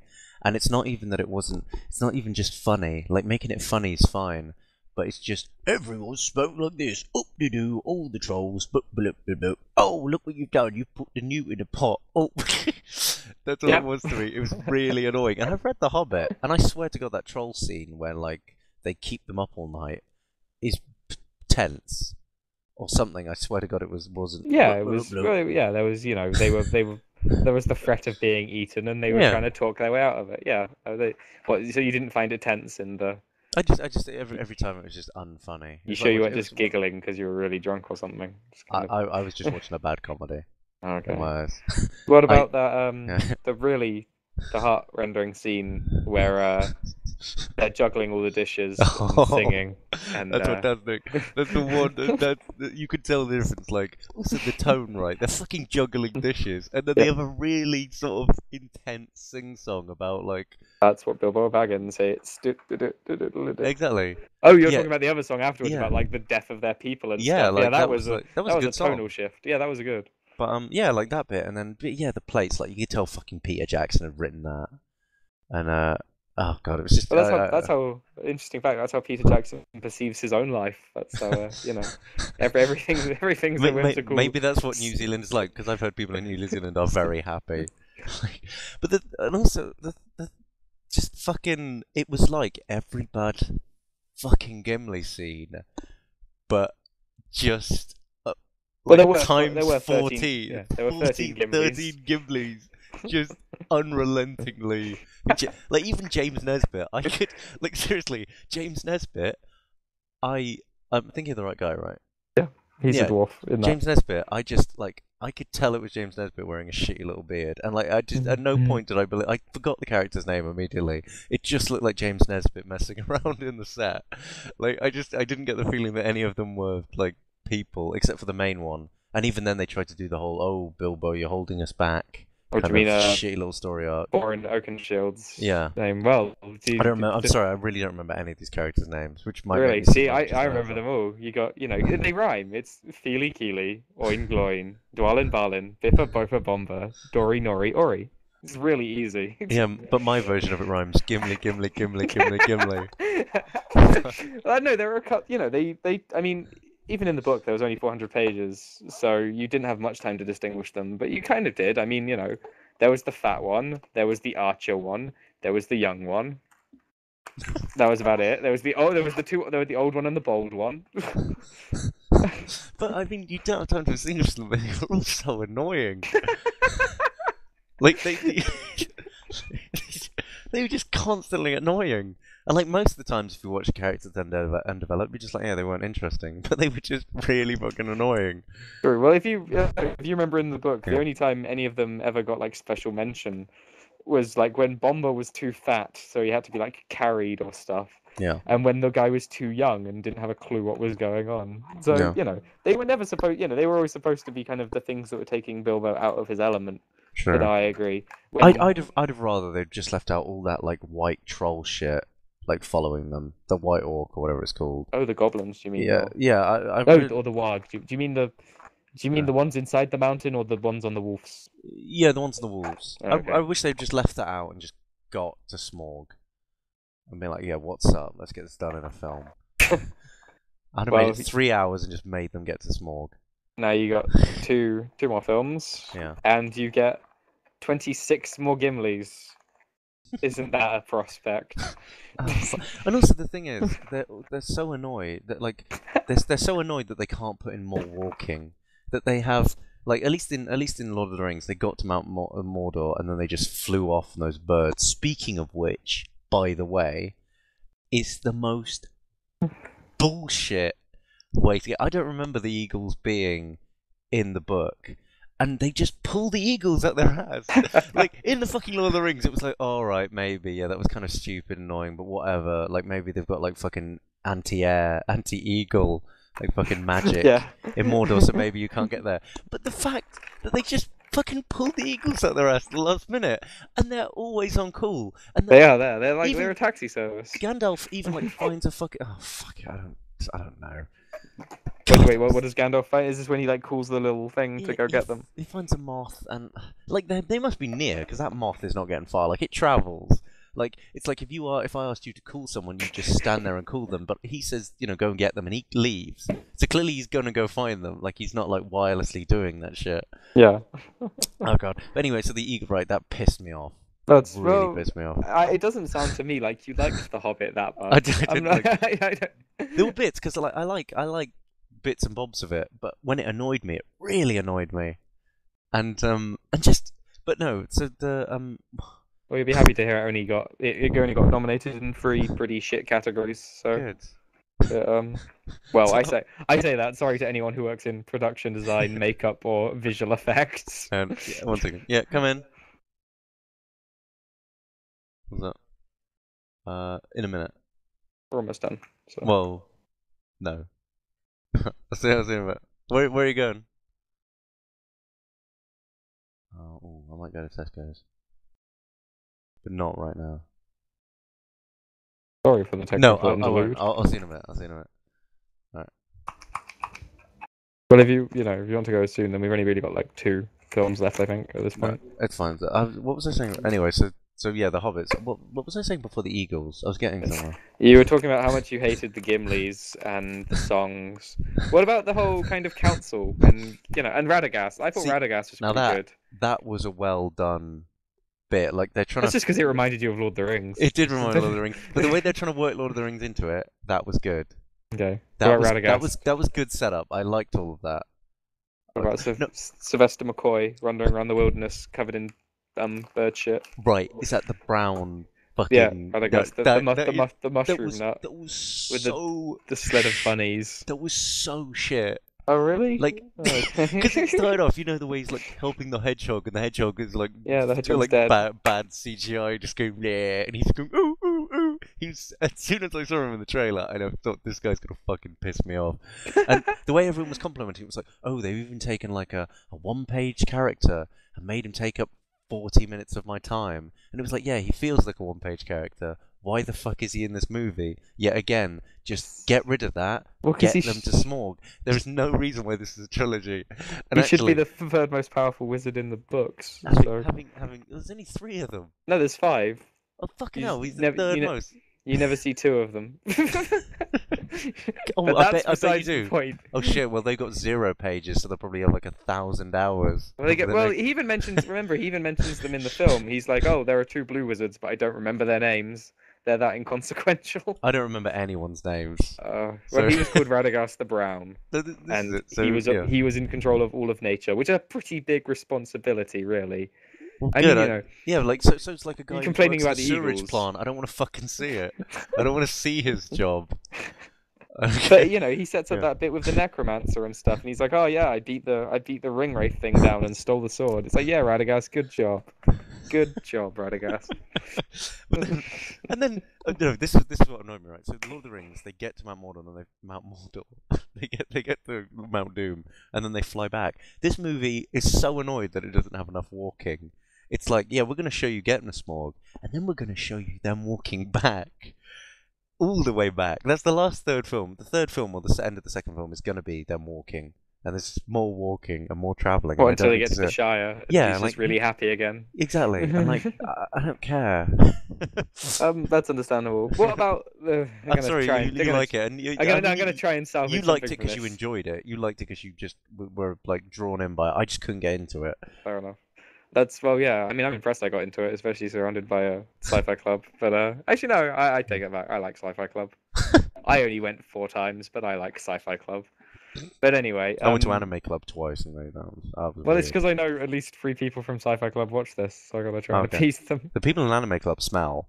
That's why I genuinely don't like going. There's this guy who runs it, and he really fucking stinks. And he'll come and sit next to you, and he'll talk to you, and you can't breathe through anything. Like you breathe through your nose, he stinks. You breathe through your mouth, you can like taste him, and it's just it's disgusting. Like he's fucking vile. You know what, sci-fi club? You guys are pretty hygienic Really? as far as, well, yeah. I don't know. I guess you don't expect sci-fi clubs to be hygienic. I don't know. We're No, fairly, I'll give. well, I'm fairly well kempt. I don't know about you. Sometimes I wonder. No, I don't wash, but no, I wouldn't. I don't. Well, you I don't know smell. I mean, that's the good bit. that is it. I think I've just evolved that though. Like, self cleansing, exactly. like a Like slug. if people want like Christians or creationists want an example of adaptation, I'm it. They can see that I do not smell. Excellent. Having not washed for ages. But yeah, sorry, you were gonna salvage the Hobbit. The Hobbit. The beginning where the old Bilbo and Elijah Wood are there, and it's all nice. That was some good continuity. You like bits that remind you of Lord of the Rings. Man, as soon as that bit came on, I was annoyed. Like Okay. that was actually no, that is bad continuity. I don't need to see Bilbo and Frodo having a pointless chat about the film we're about to watch. Like But that okay, actually annoyed me. okay. In that, I'm gonna give The Hobbit. Not for some, for others. But the the fourth highest Really? grossing film of the year. So, Really? Only that? well, yeah, there was like The Dark Knight Rises, there was Oh shit, of Avengers, course, yeah. Yeah, oh shit, and yeah. I think even Twilight. I think no Skyfall. I Oh, think was Skyfall made a lot of money. Skyfall pulled out. I think was Skyfall into the billions? I think it might have Yeah, been, yeah, yeah. No, or the oh, billion. Obviously, I I don't think think it anything's made a billion. wow. Well, yeah, well, has any film made two? It was the fastest English opening, a UK opening of a film ever. Makes Um, sense. yeah, which people just fucking love Bond, but I can't wait till the next one's shit, and then people can forget that Bond was ever that good. I mean, I thought Bond you were is talking. good, like but they are like, it's like Well, what Bond Jesse is a Armstrong. caricature. Yeah, yeah, That's he's just like, just a regular action series. It's just alright. I mean, it's like Batman, except obviously grounded in more kind of propaganda-y things, and so therefore Yeah, it's seen as more adult. But yeah, it's but if you I notice, I look forward they to the are next Sam Bond. Mendes back. Yeah, and Because he said no. Sam Mendes has made Skyfall work, and they're like, Claw, we need you. We need one man to helm this forever. Yeah, I can. It must be They just, like being a director must be, or at least kind of an iconic director must be annoying. yeah, exactly. It's like because Tarantino wanted to direct Bond, didn't he? And I bet they would have tried to sucker him in as well forever. His was too violent. He'd never get a Bond film. I'd love to see his Bond film. I know, so would I, but it's not He going would to be do a so 12. many interesting things with it. Yeah, I know. Or would he? I think he would. Christoph Waltz would be the villain Well, now he would. You know, immediately. if he'd done it when he wanted to, then fucking David Carradine or Samuel L. Jackson would have been the villain. But you know, Oh, he's God. found new people. If David Carradine hadn't hung himself while trying to get fucking jerked off, Really? Did that's he a shoot great. it? Yes, he died of auto asphyxiation. Just in a hotel room. What a way! What a way for the kung fu legend to go. So yeah, Jesus Christ. that was a good segue from The Hobbit onto Cloud Atlas, the film we think should have won every award of 2012. Yes. Oh, We really like this Cloud is 40. Atlas. None of us have seen Oh, this this is. one. Oh yeah, we were gonna go see This Is 40 while I was Yeah. down in Birmingham. Oh God, I told them where you live. No, don't tell them where I live. You can edit that out. I will. But went to go see this. Well, but we then decided to go see Cloud Atlas. Because we didn't know what it was. Oh, no, I saw No, a we review. at that point we knew what it was, Yeah, and we were yeah. like, this looks really good. And And it surprise, was. surprise, the Wachowskis, guys who made The Matrix, they made this film based on a book by not David Mitchell, but David Mitchell, not the David Mitchell we know, and then really good. How would you Yeah. describe it? It's six I- different stories. It's 6 different stories chronicling the continued mistakes of humanity throughout the ages. And various characters are interlinked, and they're all played by the same, well, nearly all the same core cast of actors. Like there's 7 or 8 of them, 9ish. Well, And the film's kind of about like different things depending on how much you want to bring in the reincarnation idea. Yeah. Well, it's like if anything, I'd say it's more open to interpretation than The Matrix was. Yeah. Probably by a Yeah. while. It's you can. I mean, people. Some found one guy who got a massive anti-corporation vibe out of it. There's quite a few people who believe it's genuinely about kind of you get resurrected as other people. I There was are getting people who are I was like- getting a timeless like an undying love throughout the ages feel from that film. Yeah, there's some people who think it's it's the arts, it's kind of stories, music, etc. There's But yeah, it's pretty good. Yeah, it's like got lots of actors playing different roles. I mean, sometimes the makeup doesn't work. Yeah, there's every But- so often someone look really. Like- Sometimes they play it for laughs though, like Hugo Weaving's woman, while obviously not a woman. But that was in the funny story. Yeah, that was yeah. Oh yeah, that's the point. One of the stories is notably different to the others because it's a kind of bumbling Yeah. British old person sitcom. But it but yeah, it even plays with genre as well. Like it's basically almost every genre. in a Yeah, film. where you've got It's just incredible. But it depends really. It's kind of like a Hobbit situation in that depending on how jarring you find the different actors. Oh, yeah, and I the different imagine- stories. Like I've seen loads of people who just can't get into it because it's too jarring. I don't think it's too jarring, and I mean, like some people said, I don't know what that film's about.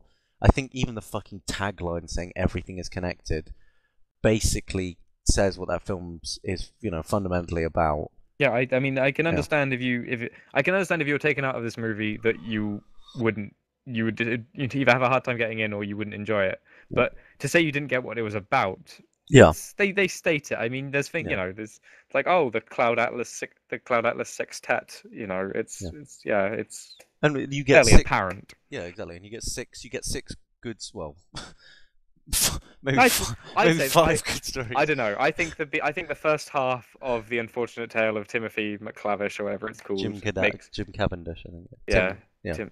I think Jim Broadbent, Tim Cavendish, whatever. Yeah, I think the first half with the gangster and the That's better. that I think that makes up for the second half. Yeah, that's true. And But the Hugo Weaving woman makes up for everything. I mean, and it's like it goes from like but like it's also like I mean people say you can't really get into the characters, but it's really nicely written. yeah. And I the mean, characters are really nice things, and it's genuinely emotional. It's like I was emotionally involved Yeah, me because too. people say very nice and at times like nicely profound things, and the soundtrack's fucking amazing as well. I mean, I even had my mind in other places when I saw it, and it was so good it dragged me back. It was like, no, you're going to enjoy this movie. It was good. Yeah. Trying. And it's a difficult film to recommend. Yeah, Although 'cause I actually think my synopsis was pretty good though. yeah. I mean, well, I guess we could say. I mean, there's one in the 18th century or the 19th century with based on a ship and during the times of slavery. Yeah. There is one about musical composition in pre-World War II Britain in Edinburgh. Yeah. You got a 1970s kind of action Thriller. black drama cop thing. Corporate espionage, I guess, works into it. 2012 modern day book publishing. Yeah, I mean just Richard Curtis. That's the one we're skeptical about. It's a Richard Curtis film dumped in the middle of a film, which shouldn't be there. It shouldn't be there. And then you have what I think was personally my favorite, which was Neo Soul, which is kind of a 22nd century kind of ultra capitalist vision of the future. All of these about there's always a sense of downtroddenness, like people fighting against the system, man. Gonna feel to it. Yeah, like I said, it's always the actors playing the same kind of. Yeah. So it's it's not just like it's very it sounds like unconnected things, but that's one thing. Between each one, there's always a connecting element. So like the guy in the first one, the guy writes a diary. In the second one, the guy's reading the diary. In the 70s version, then the woman gets on vinyl the song from the 30s version. In the modern day, and then Jim Broadbent's reading a script from the 70s, and everyone's always also like, there's the tattoo, and if you want to take the reincarnation idea further, then people are literally connected. Could you get not in very coherent ways? I mean, who had the tattoo in each one? Were they always doing something specific important, or was it just the main character? It was just the main character. Cavendish doesn't have the tattoo because he's not part of the reincarnation thing, apparently. No, who is it then? Who's the tattoo in that timeline? I don't know. I can't remember the film that well. Well, I do remember it, but I don't remember bits like that. It's definitely a film you should watch more than once. Yeah, I agree. I think. Oh, and then the last one after the 2021 is there's a post-apocalyptic story set 160 winters after the fall. Which is my favorite. And it's got one of the best made-up languages I think I've ever heard. It's basically like a lot of people from the south speaking really smoothly. Yeah, that dialect. And it is. If they invented that, if that's not in the book, then that was impressive. That is in the book. Even if it is in the book, then David Mitchell is a genius. Exactly. It's an incredibly good language. That was my favorite one. But they're all incredibly good. Yeah. It's just I don't get why it wasn't nominated for anything. Well, it was like I said, I think the most annoying thing is the fact it was pre-nominated for makeup. Yeah. It's the fact they even they registered that it was a film that could be and then didn't is more annoying. Yeah. And even even the way that fucking The Hobbit got 3 Oscar nominations that didn't. That's disgusting. True. That makes me angry. Well, just the fact that Flight and Snow White and the Huntsman got Oscar nominations. Yeah, what the fuck is Flight? Flight is well, Flight. I think if Tony Scott hadn't killed himself, Tony Scott probably would have directed Flight because it's about Denzel Washington doing something with the transport industry. But Flight is it's about Denzel Washington as a pilot, and he's got 2 land a plane that's crashing. I think I didn't watch it. I So it's have like very little interest Airplane. in it. It's Yeah, Airplane, but directed by dead Tony Scott, in yeah. theory. And I think it's got Don Cheadle in it. I think that's about it. Does he learn anything while flying the plane? Is it like I think. Well, I think he's it's going like to. the rough landing, like the rough runway of his own life with his like daughter or something? I think he's just a. Yeah, I think he's just a pilot who's become gradually more disillusioned with life, and he goes to crash. And I think he might be going to prison when he gets off the plane as well, or something. Oh, okay. And so he lands the plane and is a hero. But I think he. I don't know. I didn't see. Yeah, Maybe. I'm not sure why it got Oscars. Is basically what we're going for here. Or didn't get Oscars, was nominated. It didn't win anything, thankfully. Maybe it was like a cut, sort of like maybe that was like an extra story in Cloud Atlas, But it could have and been they were like this. beautiful. I They were mean, like this one's shit, and they just chucked it out and re-released it as its own film. maybe this was what was supposed to be here in the 2012 version. They were like, shit, it was quickly. Let's hire Jim Broadbent quickly, and we can throw together something in a few days. Exactly. Be about- Maybe like Denzel Washington was originally cast, but he was such a fucking bad actor that he couldn't portray anyone else. It's like, we need you to be a white man. I'm not doing that. It's like, we need you to be interesting. No, I think I'm going to be very dignified and sit here looking forward. Damn it! Why did we hire you, Denzel? Get Jim Broadbent in. Jim Yeah. Broadbent's a really weird actor to be in that film as well. Like, he's surrounded by like the fucking Hollywood A-list, and it's just Jim Broadbent, who I swear to God I've only seen in like bad sitcoms and Yeah, maybe like bad Richard Curtis films. Well, he even looks out of place in the film. I mean, he's in Moulin Rouge. That's a kind of serious-ish role. Oh, of course he is. Yeah, but That's- Moulin, I don't get that film. People fucking love that movie. No. I don't really get Baz Luhrmann though. I don't. I've only ever seen the three big ones, but I think I quite liked each of them in turn. You know, Australia wasn't terrible. It wasn't great. What? Well, it had arcs. It had bad accents. It was 5 stories in one. It was like a shitty Cloud Atlas. That was a good turnaround. I mean, you know, I know you haven't seen it, but Romeo and Juliet I enjoyed, and Moulin Rouge is pretty good. So I yeah, do want to see that. I must be Right. honest. Baz Luhrmann gets And he's got a Great Gatsby. You can't fuck up the Great Gatsby. exactly. Like not in like a you can't do it. I mean like you can't. There's nothing to fuck up. Oh, Unless except for the Robert Redford one. That was shit. That There's was a video really game as horrible. well. I found out the other day. What of the Great Of Gatsby? The Great Gatsby. It's Is that? yeah, it's terrible. It's just it's like one of those NES games. I think it looks really 8-bit at least. What are you doing? It? You play as Nick, and you throw a bowler hat at people. It's That's- completely nonsensical. Yeah. Okay. Fair enough. It's not like a kind no, they weren't trying. It's not like a point and click adventure where you go through the cycles of Gatsby or something. Yeah. Like nothing- you stare into the eyes of Yeah, you stare across the lake, the exactly the green bay. light. Yeah, it's nothing, nothing so deep. But Yeah. And Great Gatsby, that was going to be this year, but It isn't. for whatever Just reason, I guess Tobey Maguire was still upset about no Spider-Man 4. Then no Great Gatsby this year. Pretty sad, really. I was looking forward to it. Oh well. But And I think that's 2012 thoroughly. Well, half of 2012 thoroughly shut down. if you could, or let's say you could have a sequel to any one of the films we've discussed today. You can have a sequel to stuff like Hobbit as well. You just got a Hobbit 4. The cumulative sequels. Exactly. Well, I'm Okay. basically saying if you could rewatch one of the films again, which one would you rewatch without knowing, without seeing it? If you could rewatch Yeah. it again for the first time, yeah. I'll probably either Cloud Atlas or I'd- The Master. I think I'd go for Cloud Atlas, but yeah, Mm. I agree with Cloud Atlas. All right. maybe Wreck-It Ralph. I wish that I could rewatch The Hobbit again for the first time so that I could leave halfway through. Well, I mean, do I find myself in the cinema, or do I find myself just about to go in? You find yourself just as it's about to start Okay, in fair the enough. cinema. Yeah, okay. In that case, yeah, a good film. No, I don't know if I could just ruin just Twilight Breaking Dawn Part 2 for someone, or for the entire cinema. That maybe.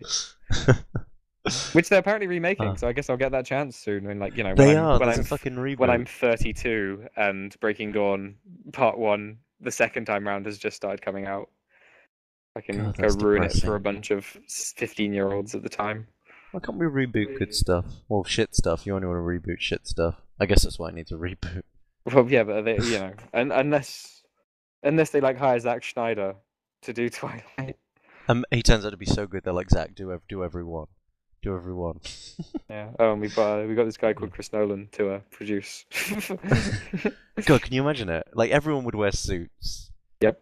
Well, it'd be such a conflict of interests because everyone would be really desexualized. Yeah, it'd be weird.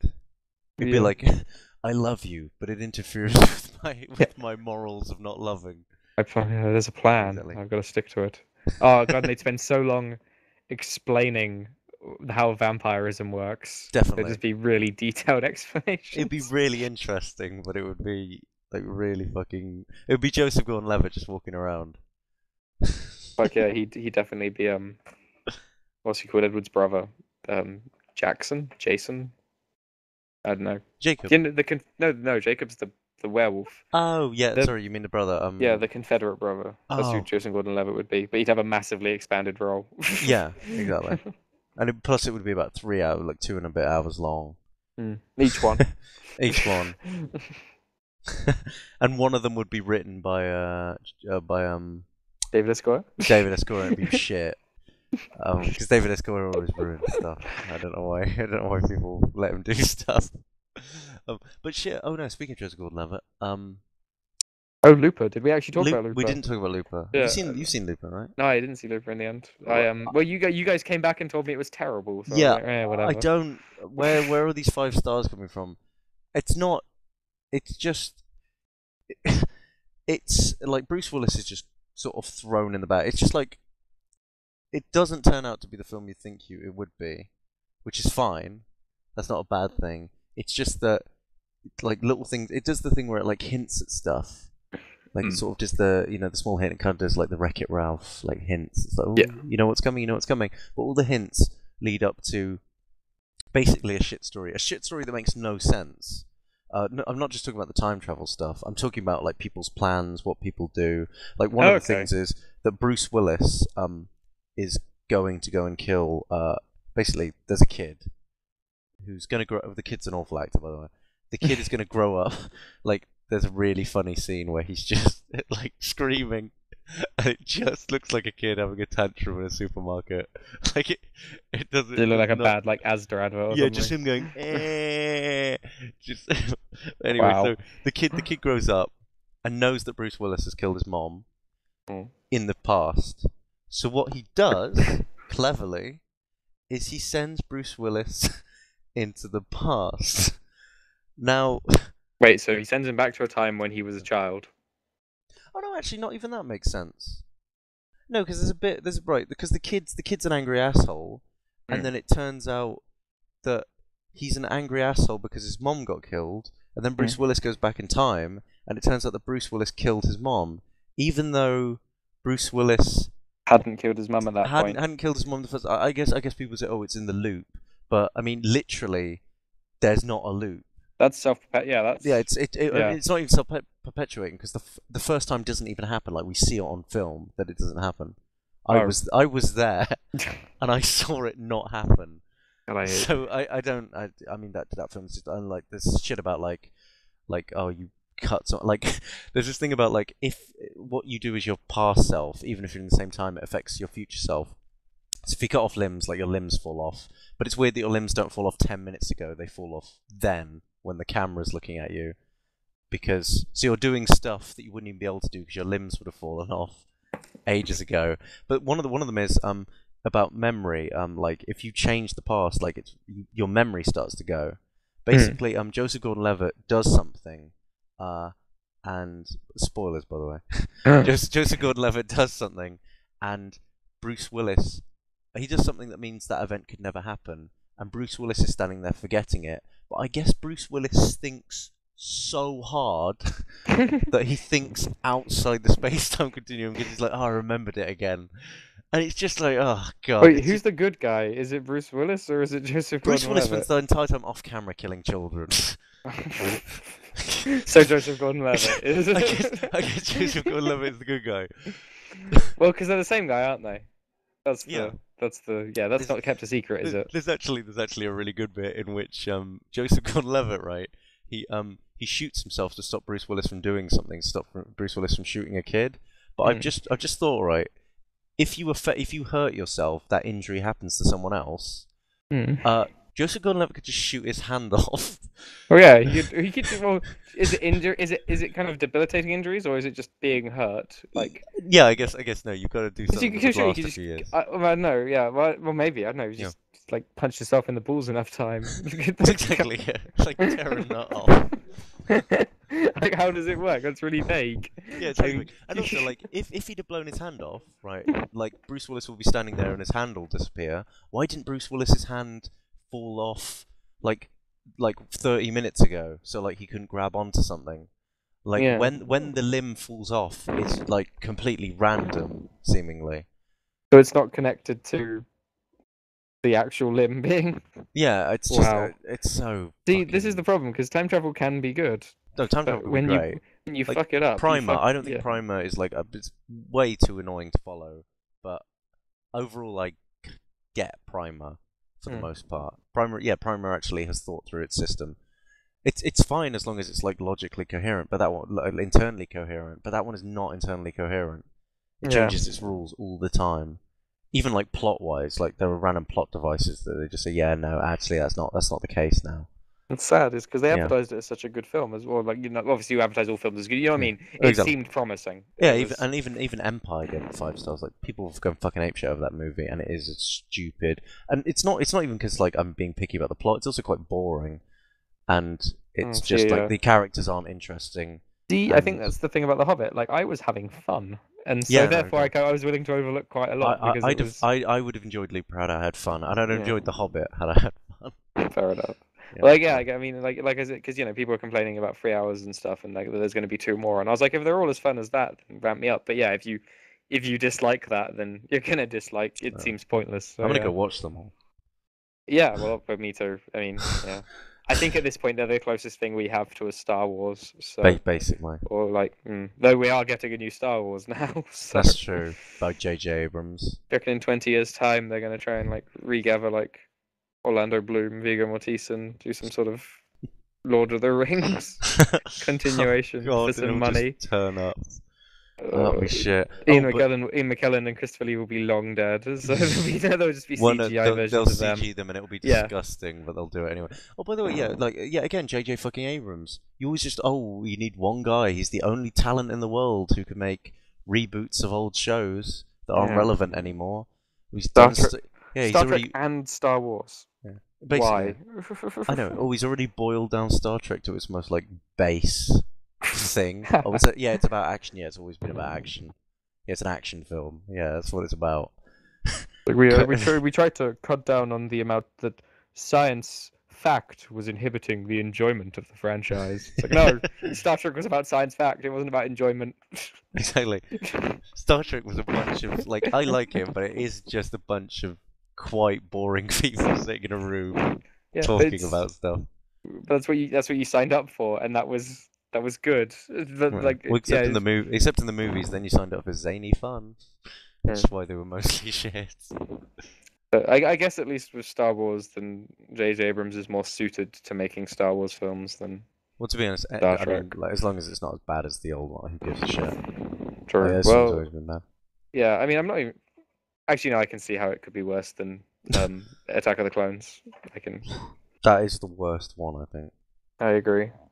Though everyone always has a different one. Like, I've heard people who genuinely think the Revenge of the Sith is the worst one, which is. Yeah, I've heard people say Revenge of the Sith is the best one. Yeah, well, of them all. Yeah, which is retarded. I think Sean thinks that actually. Like that is Yeah, no, I agree. that is No stupid. offense, Sean. No, no offense, Sean, but that is a stupid thing to think. No, it's it'll be. And did Yeah, you hear that yeah. Lucas? For some reason, Lucas still has a say in this, even though he sold, $4 billion, I and thought he was just like a creative advisor, which still is gets to be a little basically spokesman. Yeah, he sits there and goes, "Don't do that. No, I don't like that." And you go, "Yeah, shut up, Lucas." like, I don't think this will work. Put that in. Exactly. Apparently, Carrie Fisher, Hamill, and Ford have all been asked back officially now, or in talks as we Oh, okay. speak, to do Shit, it. yeah. Well, we may as well do a bit of a 2013 run up. But what the fuck Yeah, is this true. Yoda movie? Oh yeah, and is it a Boba Fett movie or something? I Yeah, there's a can't remember. Boba Yeah. Fett. What the fuck are these? Well, because did you remember that there was like those rumors of Zack Schneider doing a Seven Samurai homage in the Star Wars universe, Yeah. which I thought sounded fucking awesome, but apparently isn't happening now because it's too awesome to be true. Okay. But they're basically doing like Star Wars spin-off movies of characters Yeah. you love in quotation marks. Yeah, I love. Because I love I love Boba Fett. I like the bit where he walks on screen in Cloud City and then walks off screen. Exactly. Seriously, That was incredible. people think Boba Fett is cool, but they think Jango Fett isn't cool, Yeah. which makes no sense because they do the same shit. They walk on screen, they talk in a sort of New Zealand, Australian accent, and they piss off. At least Jango Fett does something. Yeah, exactly. Well, Jango Fett talks as well. I'm pretty sure I don't remember Boba Fett talking all that Boba much. Fett talks very briefly. Boba Fett's like, "Oh, I don't know where they are," or something like that. It's just something stupid. I bet that was even in a DVD release as well. They just added that in because they're like, "Oh, people actually like Boba Fett." You know what? It's like The Simpsons. It's the same basic bounty hunter. It's just the same re-edited. Actually, yeah, you know what? I like Jango Fett better than I like Boba Fett. Jango Fett had a game called Bounty Hunter. He had a partner called Zam Wazell. They were vaguely interesting aspects of his character. Boba Fett has nothing. Really? I mean, but yeah. Also, then, do you see Samuel L. Jackson wants to come back as well? Yeah, that makes no fucking sense. He says he doesn't care if he's Mace Windu or not, but he'd rather be Mace Windu. Well, he can't be Mace Windu. Yeah, well, I don't know. He only got blasted out a window. Let's calm down there. And his hand cut off. What is the film, by the way? So we don't have a well, they've said that they're going to. Is it a sequel or? Yeah, 7. It's going to be. Do you mean the Yoda one? No, I mean like, is 7 going to be? Yeah, it's a sequel. But they said they're disregarding obviously all the books. Because fair enough. Because they were never going to pay $4 billion for a bunch of scripts that were already written and written by hack writers to capitalize on movies that were never being made. Yeah, people are like, "Oh, why would you ignore the universe?" It's like, fuck you! I'm not trawling through all that stuff. Yeah, all that stuff that no one ever was going to actually like pay attention to because it was written purely as fan fiction, basically, but publicized fan fiction. Yeah, like. Oh yeah. If you want, I mean, obviously we're only talking in theories at this point, but I think it will be about kind of Luke, because I reckon they'll keep the basic ideas like the kids start up the Jedi Academy and stuff. Yeah, probably. I think it'll probably just be about the functionings of fucking Mace Windu will be there at about 120 years old. Yeah, one arm missing and electrified to shit, and it's like, still kicking. And you know what else? Right? There was he didn't even get in touch. He didn't go and see Yoda. Nope, nothing. Which meant he stayed fucking hidden for ages. Also, then again, that would explain why there was no Force ghost of him. That's a. Well, he didn't do like the magic. I don't know. Well, who did? That's the thing, because Qui-Gon apparently taught them all the magic, but Qui-Gon's not there. Yeah, Qui-Gon didn't get invited. He doesn't. He's the one who invented this shit, and you're not going to bring him along to the party. Then again, Liam Neeson, Actually, no, Liam Neeson does cameos. We've worked this out. He is for hire. He will do whatever you want. He'll do anything. As long as... But no, this isn't 2013. Yeah. This is like 2016, 15. Really? Yeah, okay. I don't mean they can't be cranking out the Yoda one in the next 9 months, can they? That would be way too lazy. I would keep the Yoda one coming as slow as possible. God, what's it even going to be called? Is it going to be called Yoda? I hope so. Yoda 2? What if there's a fucking Yoda trilogy? Yoda is the more times I say the word Yoda, the more I hate the word. Yeah, it doesn't. It's one of those words that quickly loses all meaning. Exactly. It's like when somebody has like a really annoying kid at like a swimming pool or something, and you can hear the person say like Billy, Billy, Billy, and like shut the fuck up. That is now annoying. If there was a kid called Yoda at a swimming pool fucking about, I would kill the mother just to stop her from saying Yoda, Yoda. So we're gonna get into Yeah. 2013 movies, or are we gonna? I think we'll leave it there. I think we've talked enough. Well, we'll do 2013 when we actually know what the Yeah. fuck's coming out. Sorry. Well, yeah. All I can think of at the moment is kind of Man of Steel and Star Trek. Well, exactly. That's about it. And Great Oh, Gatsby. sorry. Oh, and oh no, it's already out. I was thinking that Arnold Schwarzenegger movie. That, Oh yeah, Last Stand. Yeah, I The didn't Last watch Stand that. is. I've heard it's alright. But Now we'll call it a day. okay. Anyway, thanks for listening. Thanks for tuning in. Hopefully you get a more succinct version than what we just went through. Exactly. Stay tuned, and we haven't died. We're just very lazy. Alright, have fun. Goodbye. Bye.